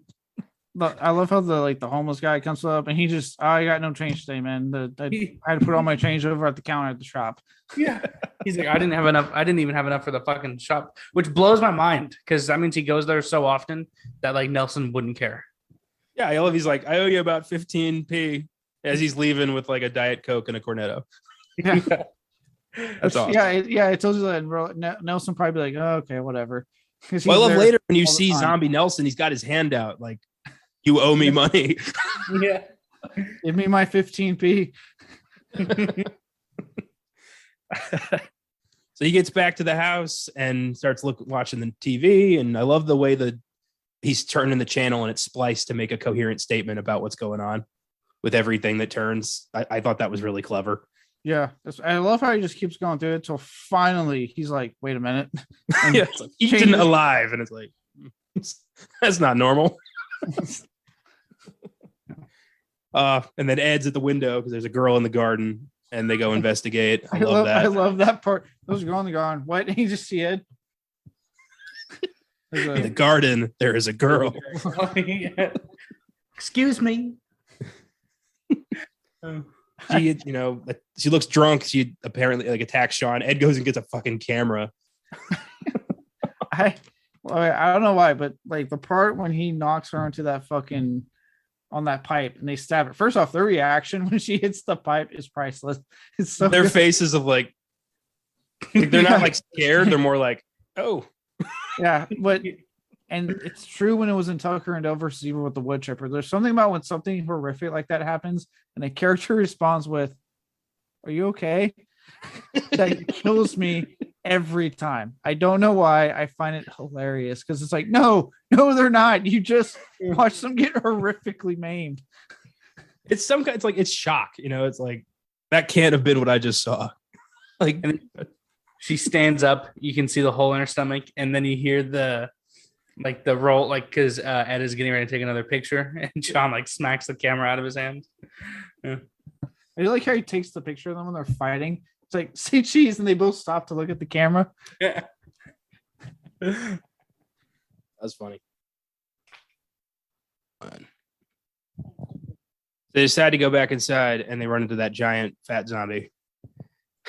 And they go back inside. They leave the fucking door open, and they're like, "What do we do?"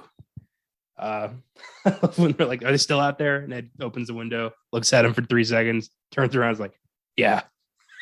I don't know what's so funny about that bit, but it makes me laugh every time. Because he had to go back to the fucking window.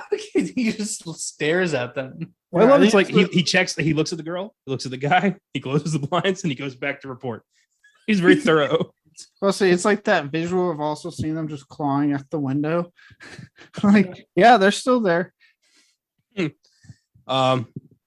TV tells them, if you it's very important that you lock all doors and windows. And you can see the guy walk in. Each other. Yes. In the background, you can see the zombie walking in the front door. Yeah, I love it. I love as it's saying that, and then they turn and they're fucking screaming. They're like, ah! Sean brings up his hands like, ah! And then I like Sean later after that. I'm gonna go lock the front door. And you can hear it. You can hear him like shut and lock the door. Yeah, that's great. Ed fucks that thing up with an ashtray, and it just is like, standing over it, huffing. Yeah. And the TV tells them, the attackers can be defeated by removing the head or destroying the brain. So when I was watching this with my friend, she had never seen this movie before, which I've spoken about. I'm sort of doing to her what you guys are doing to me because she's only seen like 5 movies. So now I'm honestly living my first experiences through her again. But as soon as the news reporter said that in the movie, he said, he says like removing the head or destroying the brain. She said, that has to be one of the weirdest things a news reporter has ever said. And as soon as she said that, I was like, fucking just wait, because at the end of the movie, he says that exact fucking thing. That's cool, man. It's great. And apparently that guy's like a really, he's a real BBC anchor, was like, they got him to do that for the movie. Oh, that's so cool. Oh, nice. Yeah. It's always like when you see like Larry King in a James Bond movie, it's always like, that's weird. Yeah. It adds like a sense of like, oh, this is real. They go out to the backyard with a laundry basket full of random shit. They completely miss everything. It always makes me feel, especially the laundry basket itself, like that should have been an easy toss. Well, I love that not only they mess, but everything they grab, even if you strike with them with it, is completely useless. Like these guys pick the worst items. Isn't there a pillow in there? Yep. Yeah. Like, dude, it's a head. There's a whole skull and brain you got to get to. I love when they start tossing records. And they just go into Sean's collection, and Ed just starts throwing shit. And he's like, wait, hold on. What was that? That was its original pressing. There was only like 2 of those made. Like, how about this? No. Nope. The Batman soundtrack? Yeah, throw it. Which, by the way, fuck you. No. I love that they went through his Prince collection and they got the Batman, and he's like, yeah, toss it. How fucking dare you? I got that was a gift from Liz. You guys broke up. Yeah. And he's like, fuck this. I'm going to the shed. They said it was locked. He just hurls himself through the door. And then they beat the shit out of the guys with a cricket bat and a shovel. So another thing I noticed and I liked about this movie is obviously guns aren't very prevalent in England as they are here. Because when I used to watch this movie, I was always like, just fucking like get a gun, which is wild thinking because like they're not as prevalent as they are here. So of course they're going to use a shovel and a cricket bat. Yeah, unless you're like hunting quail in the countryside, like you don't have a gun. Exactly. Yeah, I do like the North London Mafia, like John. You know who does have a lot of guns? Farmers and their mothers. Everybody and their mums is packing around here. Like who? Farmers. And who else? Their moms. And then later, what do we see? He attacks a farmer, and the farmer's mom's got a gun. Yeah. It's Hot Fuzz, by the way, for anyone listening who doesn't know what the fuck this is. The Brits, they don't have as much kind of issues as we do. Because of it. I love when yeah, go ahead. I do like the hard cut after you see them bashing and all the blood on them. I love the hard cut to them just sitting on the couch. Covered in blood. Sean is clearly traumatized and Ed's just eating his ice cream. Sean's like holding with dear life his cup of coffee. And Ed tells him, you got red on you. So what you could argue is like regaining that sense of like routine. Because I know me, I am like, it's routine to have a cup of coffee in the morning. So like I get it. That'd be my go-to is like, I'm gonna get coffee. That's normal. That's routine. Yeah. Then they hear the bit about, if you know somebody's been bitten, it's important to isolate immediately. And they're like, oh shit, Pete. Yeah. And I love they're trying to get him down, and Ed's just like, oh, I brick. Oh, he's not up there. I know it's cutting a little head, but I do like when how Edgar Wright writes his dialogue and how these scenes, and Simon Pegg, I don't want to take anything away from this, he co-wrote. But as they're like, we'll get to when they come with the plan, and then they keep coming with the plan, and it's the news anchor, it cuts to them going, whatever you do, don't try to help your family. Don't go for it. Just stay home and wait for help. I'm like, I love how they do that. Like it keeps matching, but everything that is about to play out. Yeah. I always love the line where it's like, the man said to stay indoors, and Ed's like, fuck the man. Fuck the man. Do you believe everything you see on telly? Yeah, boy. Yeah, boy. Which in Hot Fuzz again, Nick Frost's character, he says, what is it? He says, yeah, Roy or something. Yeah. Yeah, Roy. I do.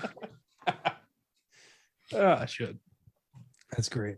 That game he's playing in the pub is in all three movies too.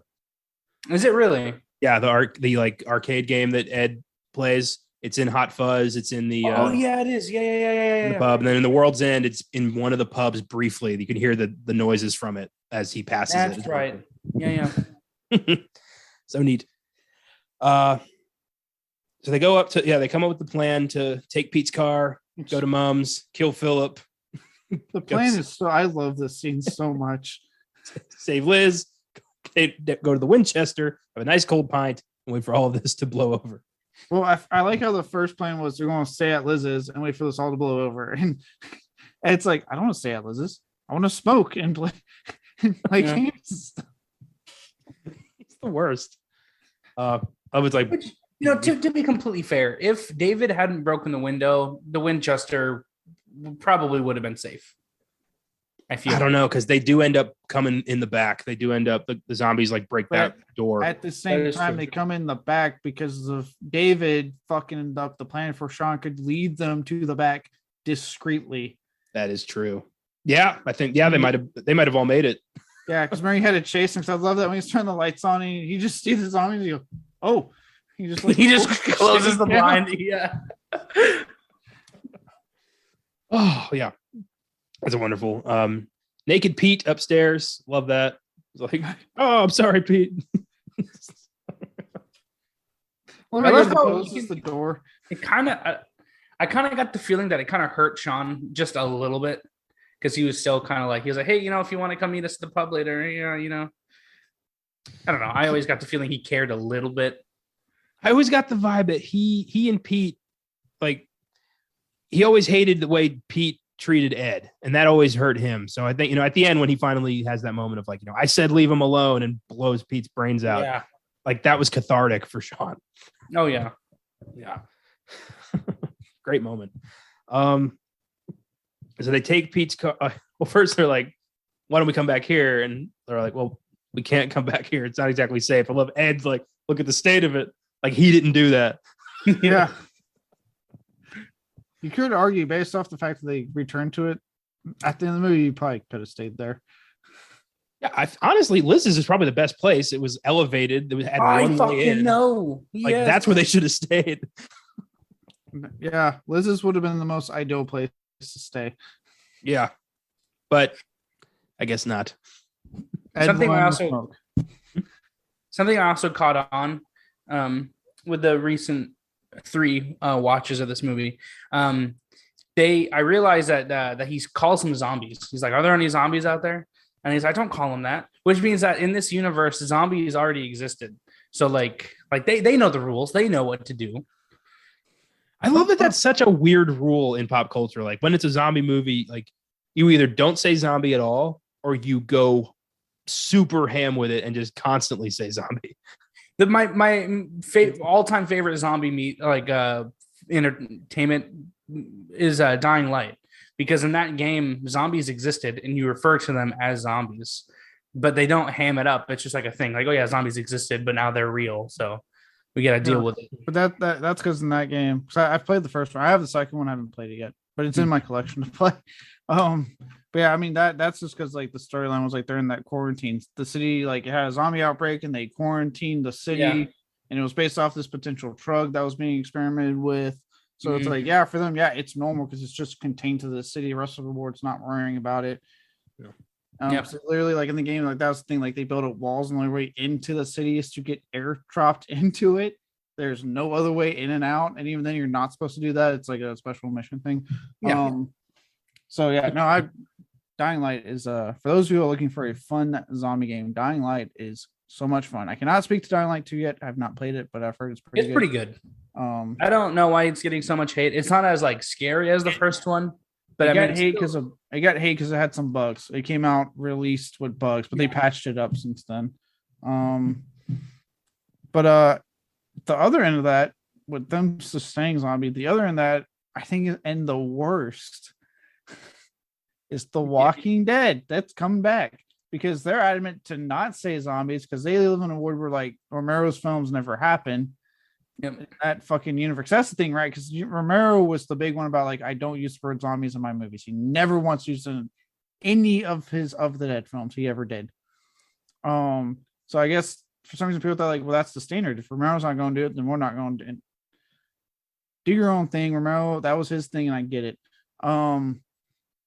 Even in his Living Dead book I read, he did not refer to them as zombies. Or obviously, it got finished posthumous, but still. Yeah, I know what you mean. But Walking Dead has made a point almost every season to come up with a new fucking word for these things, and it's just ridiculous when you're 11 seasons into a show. And I'm like, just fucking say zombie at this point. Holy shit! Walker, biter, grabber, the dead. I think they call them stragglers at one point. Some group called them some dumb shit like that. I'm like, oh, okay. Landstriders, the people that he kills in the pub in season 2. You know what's so weird though? Weirdest part is the fucking graphic novel calls them zombies. Yeah. Yep. Like so unnecessary. Yeah. I do love how this movie's like, Sean's like, don't say that. Like, it's ridiculous. Don't say zombie. The Z word. Don't say that. What because word? Honestly, like, word? Oh god, because realizing that, like, I think the scariest thing in the world would be a zombie outbreak. That would be terrifying. And honestly, I wouldn't. It's like, please don't say that. Don't. This isn't happening. The second it's a zombie, it's suddenly zombies are real, and that's fucking ridiculous. So don't bring that in. Like, I get please it. God, no.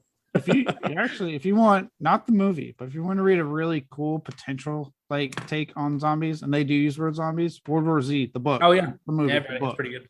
I've read the book. The book is fucking fantastic. Yeah, cool. Yeah, I wanted to read that. It's funny. They go outside, and Ed immediately fucks up the situation by making the alarm go off. Yeah. He doesn't know how to drive. I've always wanted to drive Pete's car.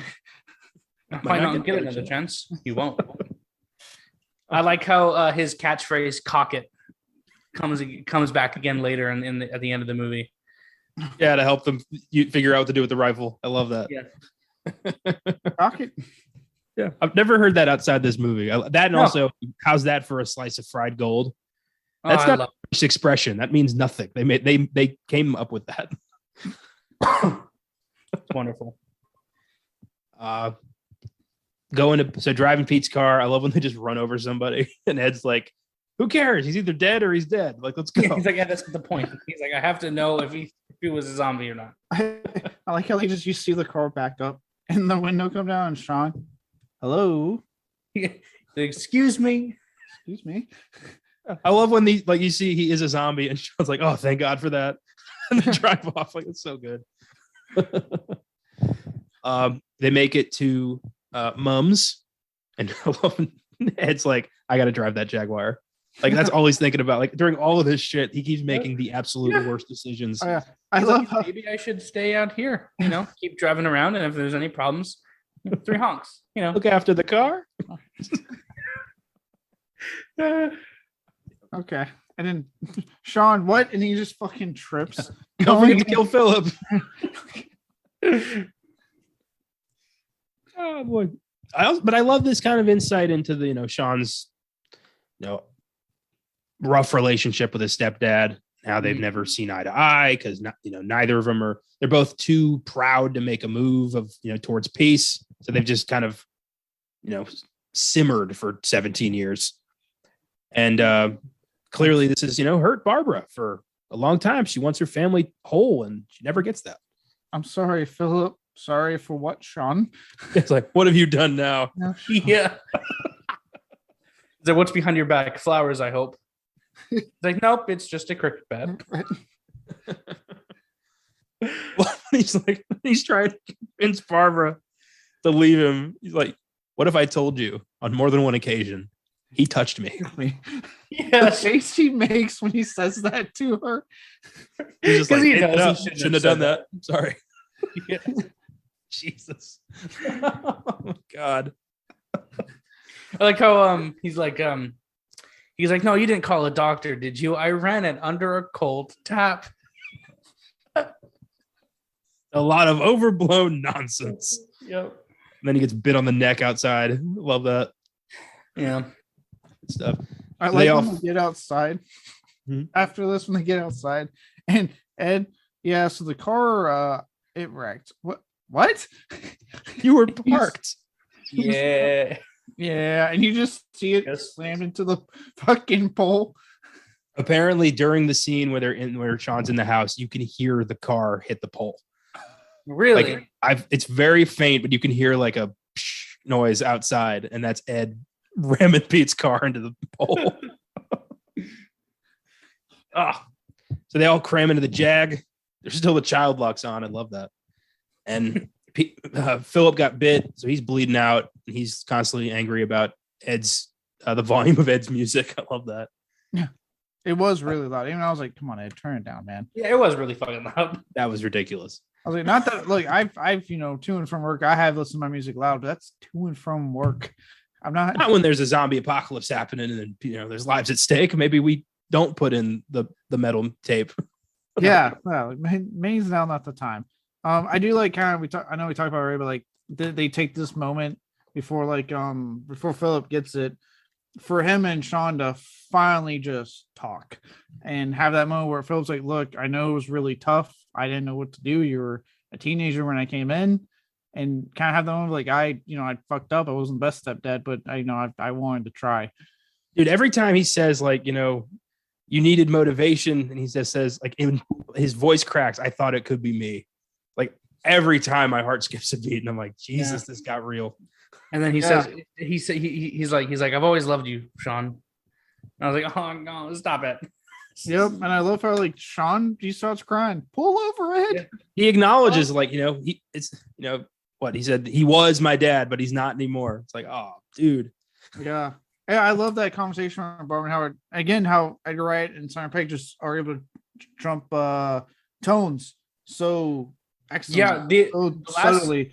Yeah, when she's having that talk and she's like, oh, Sean, no, I mean he was my dad, but he's not anymore. What are you talking about, Sean? He's dead, Mom. No, he's not. He's alive. And you see him staring at him, and you're like, oh shit, get out of the car. Dude, drama, horror, and comedy all within the span of 3 minutes. Done so well in that one scene. That is brilliant, man.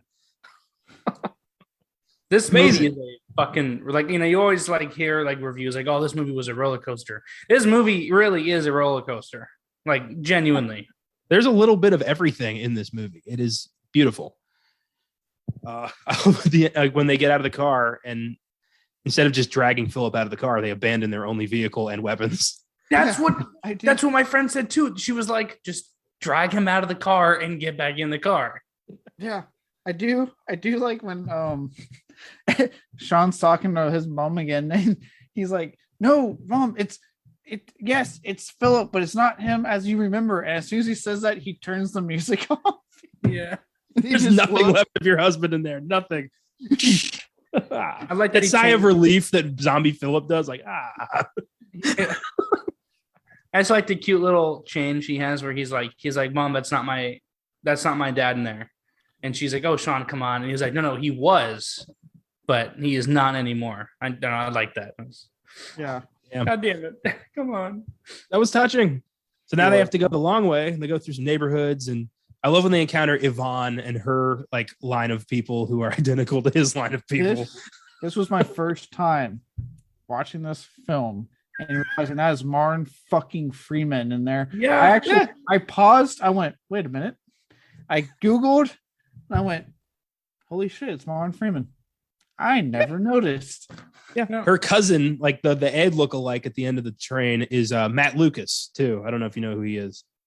I name sounds so familiar. Tweedledee and Tweedledum. Yes. Yep. What else? He did a sitcom called Little Britain on BBC that was really funny. It was Nardole and Doctor Who. I'm trying to think of stuff you've seen, Caleb. I was like, the name sounds familiar. You're achieving nothing for me right now. All right, I'm Googling him. I'm going to IMDb. Matt Lucas for you. Take your time. No rush. He played Aleister Crowley on Legends of Tomorrow. Oh, hey. Okay, yeah. There you go. Okay. I like him. Show that didn't get a fucking ending because god damn it. Oh, go on. That's a shame.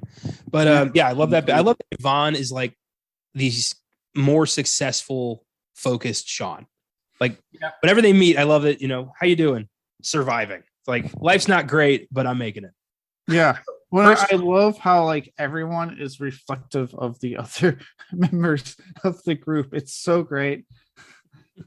I don't know if my girlfriend Liz and then fucking David, that twat. Nope, they separated actually.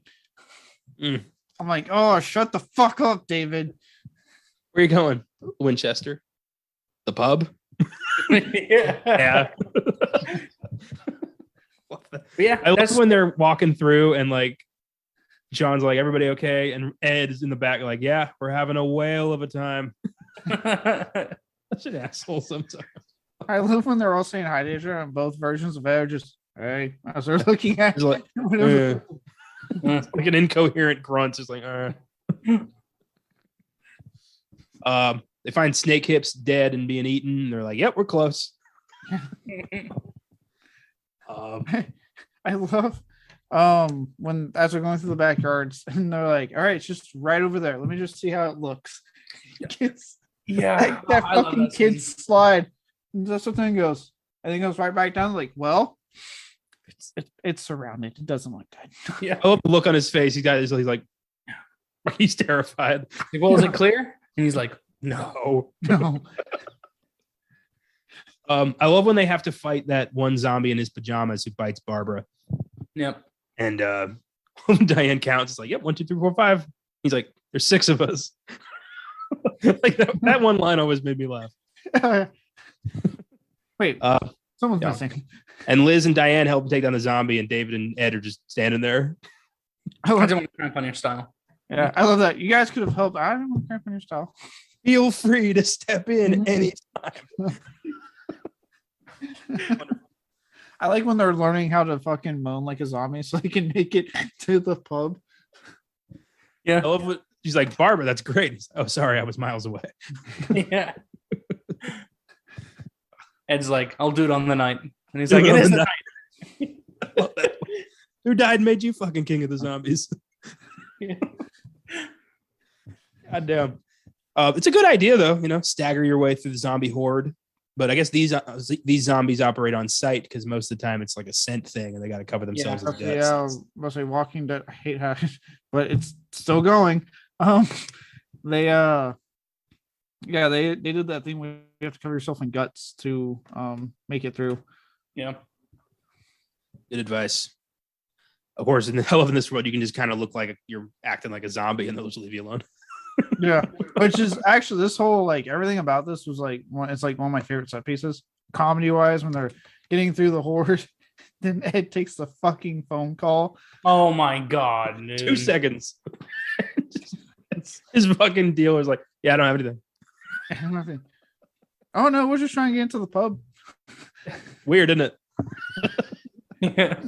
I always love Barbara. Like when they're in the horde, Barbara's just like ooh, like cooing. Yeah. I love Sean's look when Ed takes that phone call and he just hits the fucking phone out of his hand. Yeah. And then David, has no patience, breaks a window. They all go in. Sean goes to lure the zombies away, and then they all just sit there with David trying to take control, and no one is on board. Well, No. I love the whole thing as we're fighting, and Sean, what? And they look, and all the zombies are just staring at them. Just Oh boy. Yeah, it's great. I love when David's like, there's this big bloody hole in the window, and it's like, you did that, you twat. Yeah. The delivery of that line always kills me. David even has that look of like, oh well, I mean, someone had to do something. Yeah, it's like, oh god. You fuck. I love how like he's so adamant about doing something. Everyone's like, let's just wait for Sean. All right, he got us in here. Yeah. It is. I'm glad it's Liz who stands up for Sean, but I always kind of wished it was his mom who said something to David, like, you twat, something like that. Just out of character for a second. But I thought it would have been great. I feel like Sean's mom being here she's only there for character development for Sean. True. I feel like True. that's the only reason. That's the only thing that she's there for. Yeah, I do. I have to say, I do like as David's like throwing shit at them. I love the shot of like he throws it in Sean's hand, just busts into the shot. The hog and lumps. grabs it. Oh yeah. Well, you're the one that almost got us caught when you were having a tiff for your boyfriend. He's not my boyfriend. And then Ed, Yes. it's a little warm. The tap wasn't working, babe. Thanks, babe. Thanks, babe. I love it. I think it's gross that the Brits call pork rinds hog lumps. No, Look. that's the brand. Oh, I thought that was just something they called. No, that's the brand because I looked it up because I wanted to know if it was pork rinds. So I looked up hog lumps, and it was a brand made for the movie. Yeah. Look, Oh, I okay, hope thank I'm God. not, That's like, still. I still wouldn't eat that. so I say I hope I'm not like ruffling any feathers here, but like pork rinds are fucking gross as is. Yeah, they are. Okay, good. So like pork rinds disgusting as is. Like calling them hogs, humps, lumps, whatever the fuck it was. It's not helping an already disgusting snack. I judge anyone who eats pork rinds. That's right. I do. I don't judge on a lot of things, but I do judge if you like pork rinds as a fucking snack. My parents lived in disgusting. Charleston. Sorry, go on. No, so my parents lived in Charleston, South Carolina for a while. And there's like this festival that goes on there. And this dude, he made they're not pork rinds. They're like pork rinds, but they contain the skin also. I forget what they're called. I don't know, but it's basically pork rinds. But this dude makes them like there. And I will say they fucking slapped. Like they were pretty fucking good, especially if you put them on other things like grits or chili. It's so fucking good. But no, I will never eat pork rinds just straight out of the bag. That's disgusting. I like pork rinds. Oh no. You son of a bitch. Chicharrones. That's good stuff. Yeah. You son of a bitch. I'm sorry. I know I'm losing some respect today, but I enjoy. Yes, you are. I do enjoy some I chicharrones. stand by my comments. I am judging now. God damn it! There will not be pork rinds when you come to visit in this. I might go get some. I'll fucking throw them out my goddamn window.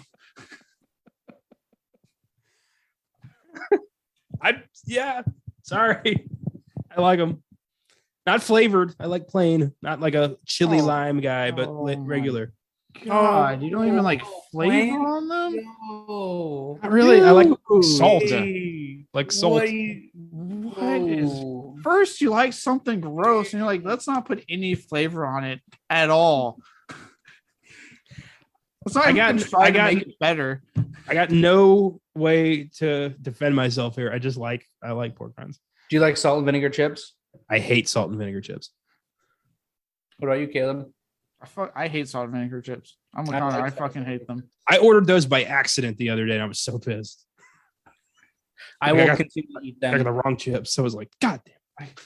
Look, straight up. And this is, I know we're supposed to be all healthy and shit. I don't give a fuck. I'm living one life. I'm not eating fucking salt and vinegar chips in that life. I'm eating goddamn sour cream and onion, Doritos. I don't care how bad it is for me. Fuck off. I'm going to die and not be able to enjoy this stuff at some point in my lifetime. In the immortal words of comedian Dan Cummins, I want to eat milkshakes and steak, and then I want to get the fuck off this planet. There we go. Yeah, like I understand. I know some people have to be healthy for legit health reasons. They're told by their doctors. I get that, but I'm just saying, like, and I have no actual issues against if you want to eat healthy. But for me, man, like, I want some of the stuff that's not good for you because it tastes good, and one day I won't get to enjoy it. Exactly. What I want to do is sit and eat peanuts in the dark. No, you won't eat fucking hey, John. I love how that's what David says. He's like, well, what is his fucking plan? We're gonna sit around eating peanuts and drinking in the dark, and then when he gets there, she's like, right. So what's the plan then? And he's like, and then would anyone like a peanut? I love it. Dude, Simon Pegg's facial expressions are the best. The way he's looking around, like, would anyone like a peanut? Yeah, wonderful scene. Then the lights go back on, and they decide to go, switch the breakers so they can watch TV. Sean goes in the back and finds out the zombies followed him back, and they're trying to get in the back of the Winchester. After, by the way, she's asked, "How do you lose them?" Oh, I gave them the slip. Yeah, so then when he realizes that they followed him and he goes back out to the main people, and she's like, "Oh, I thought you said you gave him the slip." The way he says "yeah," he's like, "Yeah," that's the same way that he says "yeah" when she says, "I thought you already booked the restaurant." He's like, "Yeah." So I always thought that maybe he just like gave up while trying to lose the zombies. I thought like that was him admitting like, "Yeah, I didn't really. I'm sorry. I lied." Maybe. I mean, that is, I tried, and then I just came back and they saw me. That's what he does. And they have to be quiet, but then Ed decides to play that fucking video game and just fucks it all up. Yeah, because he asks Liz, he's like, "Hey, can I borrow a quarter?" Or it's not a quarter. I don't remember what he says. I don't know. Doesn't matter. Whatever British pounds are, I'm not. Yeah. Do you have a quid? Oh, do you have a quid? Yeah. And she's like, "Yeah, okay, sure." Fancy pants, fucking pork rinds over here. Oh my God. It's a pound. A quid is a pound coin. Yeah. Sorry, Colin. We're saying. Continue. Oh, that's it. I don't know what I'm going to right, well. It was good, but yeah, they all start coming through the window. Zombie John shows up. Queen starts playing. All hell breaks loose. And he's like, "Who the fuck put this on? It's on random." I do like how in tune they are with everything that's happening in the song too. Like they're in tune with the beat as they're like beating him. I do. It hurts my head, but it makes me laugh when she throws that dart and hits him in the fucking head. And I love Sean's reaction. He's like, "Oh, what the." I love when Ed throws him the gun and he just slaps John into the jukebox, and it's like, why did you shoot him? I told you the last time. Yeah. I was watching an interview, and apparently, like, they asked Simon Pegg and Edgar Wright, they were like, "So why did you choose Don't Stop Me?" And their response was, "Because we thought it would be fucking hilarious to beat an old man to death to the tune of Don't Stop Me Now." And apparently they were all wearing earpieces during that scene so they could be in tune to the beat of the song while filming. That's brilliant. That explains it. Yeah. So I was saying when they were hitting it with the sticks, they were very much. I know. So I was like, they're in tune with the song. Yeah. Yep. That was great. And obviously the gun works. When Sean's explaining it to the guys, like, we only have 29 bullets, and Ed's like, "Whoa, call them shells." I like when he pulls the fucking dart out of his head. You get Yeah, the little blood spurt. Like Jesus, I was in there deep. He's like, fine, but dogs can look up. Oh, so while they start preparing to take down the horde as best they can, Barbara has to go sit down. And I love when she gives her necklace to Liz, and Liz tries to tell her like we broke up, but she can't do it. Yeah. Oh, dude. And then the bite looks horrible, just like a chunk out of her arm. Yeah. Ugh, like one paper towel is not going to cover that. Yeah, and again, this is a movie like I to the movie's credit, they take a quick back seat of the comedy. They still inject humor throughout this, but they like amp up the traumatic half quite a bit, and it works really well. Oh yeah, when they all when David ends up with the gun and he sees what's happening, and he she dies, and he's like, we got to deal with her. Like you kind of get where he's coming from, but this is not about survival. Like this is about getting one up on Sean. Yeah, and exactly. Everyone's like, this is fucked. Don't do it like this. And I love when Sean breaks the bottle and points it at David's neck. He's like, don't point that gun at my mom. And then Ed does the same thing. Don't point that gun at Barbara. And then Diana's like, this isn't exactly fair. And then he gives her the bottle and then grabs a corkscrew. Yeah. Ed's a ride or die friend. From the moment they enter the Winchester, the movie goes from a comedy with dramatic elements to a drama with comedic elements. That's good. Yeah, like right away. I like that. And then overarching, you got just the horror movie they're all trapped in. Because this is why it's such a good movie, because like nighttime, it should always goes down at nighttime. Lights are off. At this point, everyone in the area is now a zombie. They all know where they are. They are all fucked. This is terrifying, horrible situation to be in. And it's no one's fault. I mean, it is 100% David's fault. But it's no one's fault. Like shit just happens, which is why I like to think, like I said it earlier, like zombies are a metaphor for life. Sean says, give us a fucking break. They're not going to give you a break because they're zombies. They're mindless. They're going to keep moving. Yeah. Zombies are us, it's humanity's darkest reflection, really. Mm-hmm. And yeah, obviously, we'll always go back to Romero, but he's the guy who pretty much established these guidelines. And I like, go ahead. And evolve them, because I mean, it's funny because we talk about and we're kind of bringing it up, but how a lot of these times, Philip turns the music off, and Neil, whatever, the shopkeeper comes in wanting his money. They still are retaining some form of humanity, and that is something that, especially in Day onward, Romero really hit on. He did hit on it in Dawn of the Dead with them coming back to the mall. But really hammered it home from Day forward and with Land of eventually the zombies in his world would evolve and start retaining their human cognitive functions again. In the book, The Living Dead, because that one kind of went all the way back to the beginning, and then through years into the apocalypse. So it starts at like essentially patient zero all the way to years into it. And one of the things he put in there, they were putting in there, was that there's a part, I think I mentioned it once, but they're going into what they call Z-Town, zombie. It's infected with zombies. It's right next to their settlement. Yeah. But they've now at this point retained enough of their human cognitive functions deep down in there that they're not attacking them. That as long as these humans come in and do with their thing, but they don't mess with the zombies, they leave the humans alone. They don't go after them. Because part of the book isn't part of the book from the viewpoint of a zombie, and he's like, I don't know what I am. All I know is that there's us, and then there's them. Yeah, there's points of the book eventually where he switches it to a zombie perspective at various points from the very first time they are getting infected, and they just need blood and they just need brains and they're hungry and we got to keep going. To they are starting to be like, it's us and it's them. And I recognize this zombie who we know in the book as someone that they were with in some capacity, and they start recognizing something clicks for them, but they go I recognize this person in some way, which is the coolest thing, to think zombies will evolve to a point to where humans can enter the vicinity of zombies, and zombies will be the zombie will be I will leave you alone, just do not get close. Do what you got to do and get out. Yeah, and the big thing is that there's a specific it's the oldest zombie in town, and there's their name for it, and they have to respect her. If it is a female, they have to respect her. If they don't, then yes, those zombies are coming down and going to fuck them up. So it's like a respect thing. Like, don't fuck with her. Do what you need to in our town. Get the supplies you need for your settlement. But you do not fuck with her. You're not killing any of us. We'll leave you alone. Do they still need to eat humans at this point?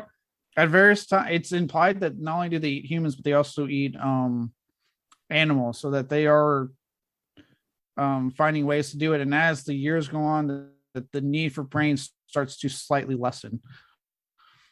That's such a weird thought to think that we can live with the undead to this extent. Yeah, it's crazy stuff. I'm glad we got the book. I'm definitely curious on how Romero would have explored that film wise, but saddens me that we lost them before we could see that explored cinematically. But we have this book, and yeah, if you're a Romero fan and want to see that evolution, definitely check out The Living Dead. Daniel Strauss is the one that worked very closely with his wife, Romero's wife, and the estate on making sure that it was very much authentically a Romero book all the way through, since he unfortunately died before they get it finished. But he worked with her closely to make sure everything was authentic to what he would put in this book. I remember you telling me about that, and that sounds very exciting. I definitely would like to check this out. Yeah, we don't get a lot of long-term investment in zombie movies. Like, Walking Dead and Romero's films are kind of like the exception, where we get to see like the progression of this new world. And or at least Romero like went somewhere else with it. The Walking Dead is pretty much just like, and they made such a big deal about like zombies in the snow. I was like, I don't give a shit. I've seen Dead Snow. Fuck off. in the snow. Like what? And like, yeah, I was like, look, man, I've watched Dead Snow, so I've seen Nazi zombies in the snow. Like, you're not beating that anytime soon. That's a great film, by the way. But yeah, like, and that's why I say, like, I respect that. Like, again, this Shaun did. I would say I've also, especially the time it came out, obviously very into Romero. So I like that they added that touch. You kind of got in Day of the Dead time. Again, we were kind of a year out at that point from Land. I know Land did some pretty cool things for what zombies could do as far as how they evolved and stuff. But like I said, with seeing those little things like Pete hunting them down because he's so pissed off at them, Philip turning the fucking music off, the shopkeeper coming in holding his hands out, like showing us that in this world they still have some kind of human functionality to them. They remember something from their past life. So much so that they keep them employed at the end of the movie in like menial tasks, like putting carts away. Yeah. Did you hear that they were thinking about doing a sequel to this movie, but with vampires? Yeah, From Dusk Till Dawn. I heard about that. Yeah, I would actually be down with that. I would be so fucking, like, usually whenever I see a movie, I'm like, I don't want a fucking sequel. But I feel like this movie has just the right amount of camp to warrant a sequel, where the sequel could lean into that camp to where it wouldn't be a shitty sequel. I heard they wanted it to be in like the Scottish Highlands. And I say, go up there where we meet Ed's Scottish twin brother, Ned. Yes, dude. Yes. Or maybe Ed could still be a zombie and he's like, Frankenstein, like Sean's bitch or something. Like he carries everything. He's Sean Samwise Gamgee. I mean, Samwise Gamgee is the MVP. He's not a bitch, but you know what I mean. Yeah, I would. I don't want them to do it without Nick Frost, and his character is dead. So I'm like, it'll probably never happen, but it's nice to imagine. Just the title alone was like perfect. Yeah, from Dust Till They could, they could do a sequel to where like the zombies that are all employed could like be like, no, fuck this. We're zombies. Yeah, I would want that. That'd be fun. But here it's like just emotional as fuck because David wants to shoot the zombie, but everyone's like, we get it, but this is a horrible way to go about it. When he says like, she's just gonna be another zombie, and it's like, we're not using the Z word. It's very emotional about that. Don't you say that about my mom. Don't you say that about Barbara. Yeah. And then ultimately, she comes back as a zombie, still doing that coo noise. I thought that was funny. And Sean shoots his mom in the face because it was the only thing to do, and then punches David, and David tries to shoot him. It's like, Jesus Christ. Props to Liz when she's pep talking Sean. She's like, look, babe, I know you don't want to hear this, but your mom's going to turn into a zombie. I love when she's like, I can see what David is trying to say, even if he is being a twat. Yeah. I think that makes like almost everybody in the room calls him a twat at one point. Yeah. I like how she finally calms everyone down. She's like, can we all just calm the fuck down? Everyone's like, oh. Well, I love when David tries to be like, starts to talk about his, like, confess his feelings. And she's like, are you kidding me? Like, right now, like, we got much worse things to worry about. Yeah. Like, Jesus, man. And then he tries to leave, and they're all like, we're not going with you. And Diane talks him down. And as he's about to apologize, he gets grabbed by the horde. Well, I love how she's like, get away from the door. Yeah, dude. Not only does he try to leave, he tries to leave through the front door. Yeah, you can see the horde trying to get through, and he's like, he's just gonna walk out. What the fuck was his plan? Yeah. I'll say this. His death was so satisfying. And I like how when I was watching, I was like, I never clicked how this is so much like Rhodes's death in fucking Day of the Dead. Just gets fucking ripped. Yeah, it's just, David's just not screaming, choke on it. But choke on it. The only thing missing. Hey, look, I love that performance so much. Yeah, Day of the Dead is a fucking awesome movie. What are you guys doing down here, lady? Fucker got shot by a zombie. But in this, like, Shaun of the Dead, David's death is the first like really graphic violence or like violent death I ever saw in a horror movie. Oh yeah, because I did not see that at the time. I was pretty young. This was a horror movie, but also really funny. So it was like, this isn't too bad. And then David got ripped open, and I was like, ah. Well, and also because the movie practical. The movie's not super graphic. Like it's violent, but like compared to most zombie films, especially again what they get away with to their credit week after week on The Walking Dead, like it's not super graphic until this very moment.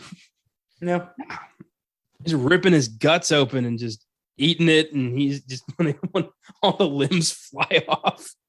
That's gross, man. And Diane snaps and opens the door, starts whacking zombies with David's leg, and disappears in the horde.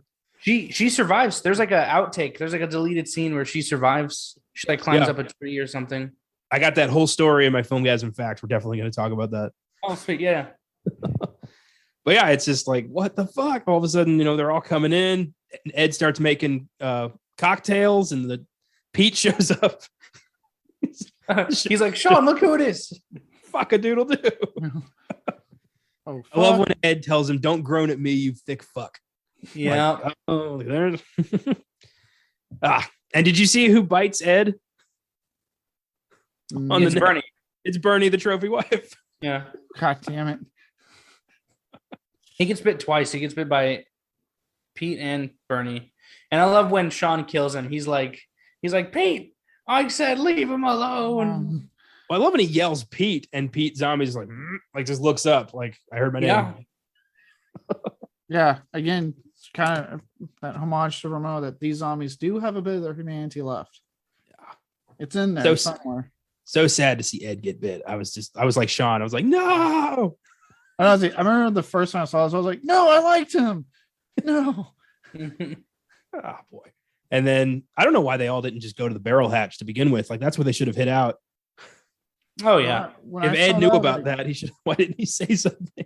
Yeah, I was like, Ed, if you knew about that, that seemed like a super safe place to be. Like, you guys clearly had time, but how long it took the zombies to even get through? Could grab all the supplies you wanted, gone down there, been fine. Yeah, until Barbara turned, of course.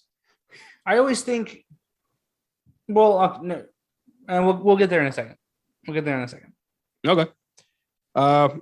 So in the barrel hatch, they start thinking like, well, there's only one way out now, and they have two shots, and they're just talking about like, well, who's gonna do who here? And I love Ed's like, I don't mind being eaten. Yeah. Jesus, that got dark. He's such a fucking what a guy facing his death. He's sitting there bleeding out, and he's like, fuck it, I don't care. He's like, whatever. He won't clean up the living room, but he'll die for Shaun. Yeah. Yes. Yeah. It's beautiful. Yeah, I love like they're about to have a smoke and kill each other, and then they see the buttons and like, we're getting out of here, and Ed's like, nope, you're getting out of here. Like, go. It's like, touching, man. Yeah. You're like, oh, God damn it. Yeah. Like, I don't want him to turn. I don't want him to die. I love it. Like, I love you, man. He's just like, gay. Fucking 2004. God. Yeah, I can't get away with that now. I do like when they Liz and Sean leave the cellar and they get ready to like mow down. I wrote down my notes. It's probably the only zombie film I've seen that has a fucking happy ending of any sort. And as far as like happiness and hey, we actually solve the crisis and we go back to normal life and we just move on. We had a really bad couple of days there.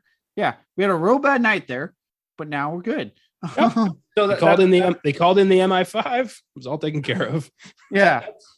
That's what I was going to say. None of them planned for this to like they didn't know how long this was going to last. So like they could have been in the Winchester for like weeks. Well, I love that it's Z day. Like it was just a day. Yeah. And everyone was like, all right, it's fixed. Everyone go back to work. Yep. Jesus Christ. Solved it. We're making them work. Everyone get out there again. And it was Yvonne who went back for them. They were like, they were going to the Winchester. We got to go to the Winchester and save Sean. Yeah. Beautiful.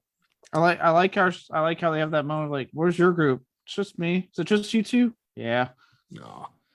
Yeah. One can never have too many friends because one of those friends might come back for you in the zombie apocalypse. Exactly. I love the news is like, coming up on Zombies from Hell, and everyone's just telling their story. I thought that was a cool touch.